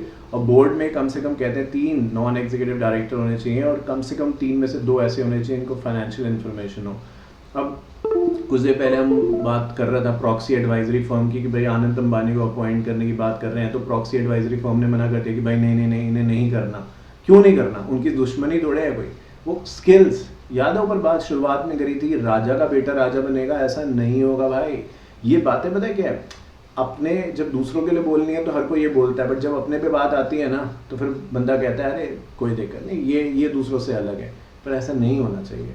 जो रूल है, फिर कोड ऑफ कंडक्ट क्या कहाँ गया? कोड ऑफ कंडक्ट तो अभी तो बहुत चिल्ला के कह रहे थे कि कोई भी है, सबके लिए यही है, सबके लिए यही है, सबके लिए यही सब, अब अपनी बात आई तो एग्जेम्पशन मांग रहे हैं उसमें, तो वो नहीं होना चाहिए ना भाई। यही चीज़ यहाँ पे लिखी है कि 3 तो हो नॉन एग्जीक्यूटिव, 2 ऐसे जिनको फाइनेंशियल इन्फॉर्मेशन हो। अब उनको, उसको तो नहीं है ना फाइनेंशियल इन्फॉर्मेशन इतनी, उसको समझ ही नहीं है इस बारे में क्या है क्या नहीं। वो तो मेरा एक कोई ऑफिस में कॉलीग है, काफ़ी सीनियर चार्टर्ड अकाउंटेंट है, दिल्ली में रहते हैं, तो ऐसे ही बात होती है, तो बता रहे थे, कहते मेरा कोई उनका जो भी कोई जानकार होगा वो CS है, तो जियो में उसकी नौकरी लगी है, तो कहते हैं कि कुछ भी साइन वगैरह करना होता है तो ये जितने भी हैं अंबानी फैमिली, इसके बाद डॉक्यूमेंट भेजते हैं ना, वो पढ़ते हैं ना, वो धक धक धक धक साइन कर देते हैं। तो मतलब 1-2 बातें हैं देखो इस चीज़ से, ये सुनी सुनाई बात है। पहली बात तो ये कि इसकी कोई मैं गारंटी नहीं ले रही, जो उन्होंने बोला मैंने आपको बता दिया, पर अगर उनके अंदर स्किल सेट है तो वो वेरीफाई कर सकते हैं ये चीज़ कहाँ से आ रही है, कैसे कैलकुलेट ठक ठक ठक ठक ये यहाँ हो रहा है हिसाब और ये ऐसे टैली कर रहा है। नहीं तो वो ये रिलाई कर रहे हैं कि जो मुझे दे रहे हैं ठीक ही दे रहा होगा। मेरी बात समझ रहे हो आप? तो वो चीज़ भी है, बट मेरा जवाब वहाँ पे ये नहीं था। मेरा जवाब जब उन्होंने मुझे बोला तो मैंने बोला सर ये उसका लक है, मतलब हम यहाँ पे मेहनत कर रहे हैं, बच्चे ये क्लास देख रहे हैं, देखो मेहनत कर रहे हैं, लिखेंगे फिर क्या होगा क्या नहीं, वो उसकी किस्मत है कि वो बना वो सब कुछ लेके ही आया, तो उसको कुछ करना नहीं, दैट इज़ हिज लक। और हर लक जो भी आप कह दो, तो मैंने तो उनको ये जवाब दिया। बट एनीवे, तो कहने का मतलब ये है कि स्किल्स अगर होंगी बोर्ड के डायरेक्टर्स में तो थोड़ा अच्छा होगा। तो अब क्या सीखा हमने कैडबरी कमेटी से? 2 बातें कि कॉर्पोरेट डिस्क्लोजर्स आपको फॉलो करने पड़ेंगे अगर लंदन स्टॉक एक्सचेंज पे लिस्ट होना है या पैसे रेज करने हैं। मेजर बात इसके अंदर जो सब डिवीजन है वो क्या है कि CEO एंड चेयरमैन का रोल सेपरेट होना चाहिए। दूसरी बात, जो डायरेक्टर्स हैं 3 नॉन एग्जीक्यूटिव हो, जिसमें 2 ऐसे हो जिनको फाइनेंस की समझ हो, बस खत्म। तो ये छोटे छोटे पॉइंट लिख लो भाई, नहीं तो बाद में, अभी तो सब ठीक है ठीक है ठीक है ठीक है ठीक है, पर जब क्लास खत्म होगी तो दूसरे चैप्टर पे जाएंगे तो आप भूलते चले जाओगे, और ये नॉर्मल है। अगर आपके साथ, मैंने पहले भी कहा, दोबारा रिपीट करता हूँ, अगर आपके साथ ऐसा नहीं हो रहा है तो कुछ गड़बड़ है। अगर आप भूल रहे हो चीज़ें तो नॉर्मल है, स्टूडेंट तो भूलता है। आपको एक चैप्टर बहुत इंटरेस्टिंग लग रहा है तो गड़बड़ है, अगर बोरिंग लग रहा है तो ठीक है। क्यों? क्योंकि ये है बोरिंग, पर हम क्या करें, पढ़ना तो पड़ेगा ना, एग्जाम में आएगा तो लिखना तो पड़ेगा ना, पास होना है तो पढ़ना पड़ेगा। ये तो इसलिए हम इसको मन लगा के पढ़ रहे हैं कि चलो यार कड़वी दवाई है, अब ये नहीं मैंने तो बीमारी ठीक नहीं होगी, कड़वी दवाई एक बार पी ली तो फिर बीमारी ठीक हो गई। तो एक बार वो वाली चीज के ध्यान कि एक बार इसको घोट के पी लो बस, फिर उसके बाद लिखा हो धड़ धड़ धड़ और पास हो जाओ, ये वाली बात है। कौन पूछ रहा है आपसे आज की, मुझसे कौन पूछ रहा है, मुझे 2012 में मैंने CS क्वालिफाई किया, कौन मुझसे पूछ रहा है कि शांतनु वो कैडबरी रिपोर्ट क्या है बताना जरा। मेरा कौन सा डायरेक्टर मुझे पूछ रहा है कि ये ग्रीनबेरी रिपोर्ट जो नीचे दिख रही है झांक रही है ये क्या है बताना, कोई पूछता है क्या? और पूछेगा तो पढ़ के बता भी देंगे हम लोग, इंटरप्रिटेशन ही तो करनी है। तो अभी ये सोच के पढ़ो कि हाँ यार मैंने एक बार पढ़ना है, अच्छे से पढ़ना है, मन लगा के पढ़ना है, और छोटे छोटे नोट्स बना लो वहाँ पे, तो उससे क्या होगा आपको बहुत मदद मिलेगी, मेरी बात आप मानो। तो हो गई बात कैडबरी की, अब बढ़ते हैं ग्रीन बेरी के बारे में। तो वो कैडबरी था, ये ग्रीन बेरी है। ग्रीन बेरी ये बोलता है कि भाई जो भी कॉर्पोरेट गवर्नेंस के तौर पे हम बात कर रहे हैं उस कंटेक्स्ट में ग्रीन बेरी कहता है कि एक रेम्यूनरेशन कमेटी बनाएंगे, और जिसको जो पैसे देंगे ना, ऐसे नहीं कि सबको 2-2 लाख रुपए की तनख्वाह दे रहे हैं बिकॉज वो डायरेक्टर है, नहीं। कोई ऐसा होगा जो अच्छा काम कर रहा है तो उसको 4 लाख भी देंगे, कोई ऐसा है जो डायरेक्टर है बस नाम का है कुछ नहीं कर रहा तो उसको हम कम पैसे देंगे, यानी परफॉर्मेंस से रेम्यूनरेशन को लिंक करेंगे। तो लिख लो ग्रीन बेरी के आगे कि ये जो कमेटी थी ग्रीन बेरी, ये बात करती थी एक रेम्यूनरेशन कमेटी बनाने के बारे में, और उसमें जो आपको कंपनसेशन मिलेगा वो परफॉर्मेंस के हिसाब से मिलेगा। तो कैसे, यहाँ पे आप लिखो रेम्यूनरेशन, पूरा लिख लेना, रेम्यूनरेशन कमेटी, ठीक है। और फिर पॉइंट नंबर 2 क्या है कि जो रेम्यूनरेशन है लिंक टू परफॉर्मेंस, बस इतना सा लिखने में ना आप देख लेना, आज आपको ऐसा लग रहा होगा अरे यार क्या लिखूं क्यों, बट बहुत फायदा देगा आपको, ठीक है। यूके कॉर्पोरेट गवर्नेंस कोड, तो अभी तक हमने क्या एक कैडबरी की बात हो गई, ग्रीनबेरी की बात होगी, अब यूके पे भी आ जाते हैं हम लोग, है ना। तो यूके जो कॉर्पोरेट गवर्नेंस कोड है 2018 में लाया गया कि बिजनेस की ट्रांसपेरेंसी को हमें बढ़ाना है, और यूके के अंदर और ज़्यादा इन्वेस्टमेंट आए, इस पूरे कोड को लाने का ऑब्जेक्टिव यही था। तो यूके का जो 2018 का कोड है बेसिकली वो बात करता है कि कैसे जितने भी स्टेक होल्डर्स हैं, जैसे कि कंपनी के स्टेक होल्डर्स, उसके शेयर होल्डर्स हो सकते हैं या बाकी क्रेडिटर्स, रेगुलेटर्स, कैसे आपस में एक ट्रस्ट और विश्वास जो है उसको बढ़ाया जाए। और ये तभी होगा, मतलब इतना ही लिखा है, बट ये होगा कब, मैं अपनी तरफ से ऐड कर रहा हूँ, जब डिस्क्लोजर्स होंगे, जब ज़्यादा डिस्क्लोजर्स होंगे, ट्रांसपेरेंसी होगी, एक्यूरेसी होगी, तो ये सारी चीज़ें ऑटोमेटिकली फॉलो करेंगे। तो वही चीज़ जो है यहाँ पे कही गई है कि एक पॉजिटिव रिलेशन बनाना पड़ेगा कंपनी स्टेक होल्डर्स के बीच में, जिससे कि ज़्यादा से ज़्यादा इन्फॉर्मेशन जो है वो बताई जाए। जब ज़्यादा इन्फॉर्मेशन लोगों को पता चलेगी तो ऑटोमेटिकली वो एक इन्फॉर्म्ड डिसीजन ले पाएंगे कि वो कंपनी में बने रहना चाहते हैं या फिर नहीं। उसके बाद यूके कॉर्पोरेट गवर्नेंस कोड को थोड़ा सा और डिटेल में जानने की जब बात करते हैं तो कहते हैं कि जो कोड है उसने कुछ बताया हुआ है, कुछ सेट स्टैंडर्ड स्पेसिफाई करे हुए हैं कि कैसे लीडरशिप को, कैसे रिलेशंस को, जो ऊपर बात करके आए, अकाउंटेबिलिटी को इम्प्रूव किया जाएगा। उसमें उन्होंने एक वर्ड दे दिया और यहीं से ये सारी लड़ाई शुरू हुई है, क्योंकि जैसे इंसान एक दूसरे को कॉपी करते हैं ना, बहुत बार हमें इस बात की खुशी नहीं है कि हमारे पास क्या है, इस बात का दुख है कि जो दूसरे के पास है वो मेरे पास क्यों नहीं है। ऐसा बहुत बार होता है, ह्यूमन साइकोलॉजी। तो यही यूके कॉर्पोरेट गवर्नेंस, जैसे यहाँ पे सबसे पहली बार आ रहा है एटलीस्ट हमारे इसके अंदर, कंप्लाई और एक्सप्लेन, उन्होंने एक टर्म निकाल दिया कंप्लाई और एक्सप्लेन। अब कंट्री एक दूसरे का कॉपी कैसे कर ले, वर्ल्ड में हो जाएगा कि ये तो कॉपी करते हैं, तो उन्होंने किसी ने फिर नीचे बोलेंगे, नीचे देखेंगे, कोई कह रहा है अप्लाई और एक्सप्लेन, कोई कह रहा है इफ नॉट वाई नॉट। बात एक ही है, कंप्लाई और एक्सप्लेन मतलब या तो आप जो गवर्नमेंट के कानून बनाए गए हैं ट्रांसपेरेंसी को लेके, डिस्क्लोजर्स को लेके, रिलेशनशिप को बेटर बनाने को लेके, या तो आप वो फॉलो कर लो, या तो कंप्लाई कर लो, या एक्सप्लेन। आप कहते हो कि नहीं मैं नहीं ये करूंगा, मैं कुछ और फॉलो करूंगा, तो आप बताओ कि जो आप दूसरी चीज फॉलो कर रहे हो कैसे गवर्नमेंट के बनाए हुए कानून से बेहतर है। तो ये आगे यहाँ पे लिख लो, यूके कॉर्पोरेट गवर्नेंस कोड 2018 के आगे कंप्लाई और एक्सप्लेन। तो एग्जाम में देख लेना, कहीं भी क्वेश्चन देखे यूके कॉर्पोरेट गवर्नेंस कोड 2018, बस दिमाग की लाइट जल गई, कंप्लाई और एक्सप्लेन, कंप्लाई और एक्सप्लेन, कंप्लाई और एक्सप्लेन, यही लिखना है। द मेन प्रिंसिपल्स इसके अंदर जो थे वो यही कि successful companies led by effective and entrepreneurial board whose role is to promote the long term success. The board should ensure necessary resources are in place for the company to meet the objective and measure performance against them. तो थोड़े से principles आपके सामने रखता हूँ, फिर एक एक करके इसके बारे में बात करेंगे। तो पहले के जो 2 प्रिंसिपल है, क्योंकि प्रीवियस पेज पे चले गए, तो कहते हैं कि जो यूके कॉर्पोरेट गवर्नेंस कोड है उसमें यही था कि लॉन्ग टर्म सस्टेनेबिलिटी के ऊपर कैसे बात करी जाए, या क्या ऐसा करा जाए जिससे कि कंपनी की लॉन्ग टर्म सक्सेस जो है वो गारंटीड हो सके।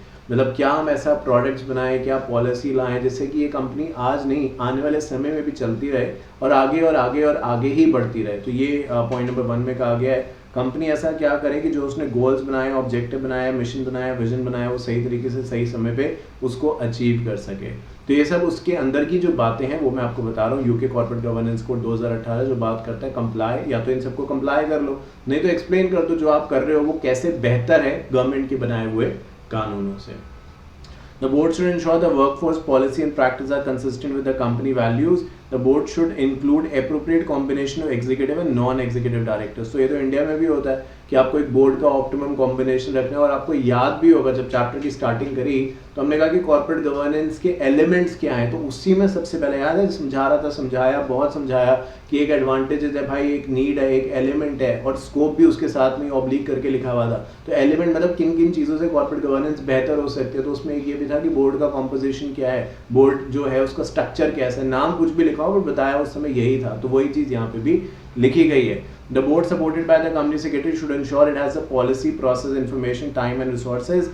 एनुअल इवैल्यूएशन भी आपको करना पड़ेगा और ये भी देखना पड़ेगा बोर्ड में हर तरीके के डायरेक्टर्स हों और हर जेंडर को जगह दी जाए, विच मीन्स विमेंस को भी हम यहाँ पे इंक्लूड करें। जैसे कि आप जानते हैं कि विमेन डायरेक्टर कुछ कंपनीज में इंडिया की अगर बात करें तो ऑब्वियसली वहाँ पे विमेंस डायरेक्टर का अपॉइंटमेंट मैंडेटरी हो जाता है, एटलीस्ट वन विमेन डायरेक्टर की बात आप सुनते हैं। तो वहाँ पे वो ये कह रहे हैं कि जेंडर डाइवर्सिटी को हमें प्रमोट करना है और साथ साथ एक फेयर प्रोसेस बनाना है, फेयर पॉलिसी बनानी है और सबके लिए एक जैसी होनी चाहिए। नहीं कोई अगर बड़ा है तो उसके लिए कुछ रिलैक्सेशन है, छोटा है तो उसके लिए in terms of the position तो उसके लिए कुछ अलग है, ऐसा नहीं होना चाहिए। जो रेम्यूनरेशन आपको मिलेगी वो वैसे ही मिलेगी जैसा आप काम कर रहे हैं, काम मन लगा के करेंगे, काम से कंपनी को फ़ायदा है तो रेम्यूनरेशन भी आपको अच्छी मिलेगी। और ऐसे कुछ भी है बस ऑफिस आ रहे हैं जा रहे हैं तो उस हिसाब से रेम्यूनरेशन आपको मिलती जाएगी। तो यही बात यहाँ पे कही गई है। तो एक बार दोबारा चाहो तो देख लो कि यूके कॉर्पोरेट गवर्नेंस कोड बात करता है कंप्लाई और एक्सप्लेन के बारे में, बात करता है इक्वल पॉलिसी प्रोसेस बनाने के बारे में, बात करता है फेयर रेम्यूनरेशन देने के बारे में, बात करता है लॉन्ग टर्म सस्टेनेबिलिटी के बारे में, बात करता है कॉम्पोजिशन डाइवर्सिटी के बारे में, जो बोर्ड का कॉम्पोजिशन है डाइवर्सिटी उसके बारे में, और बात करता है इस चीज़ के बारे में कि कैसे चीज़ों को बैलेंस रखा जाए, एक्सेसिव पावर्स किसी भी एक इंसान के हाथ में ना दी जाए।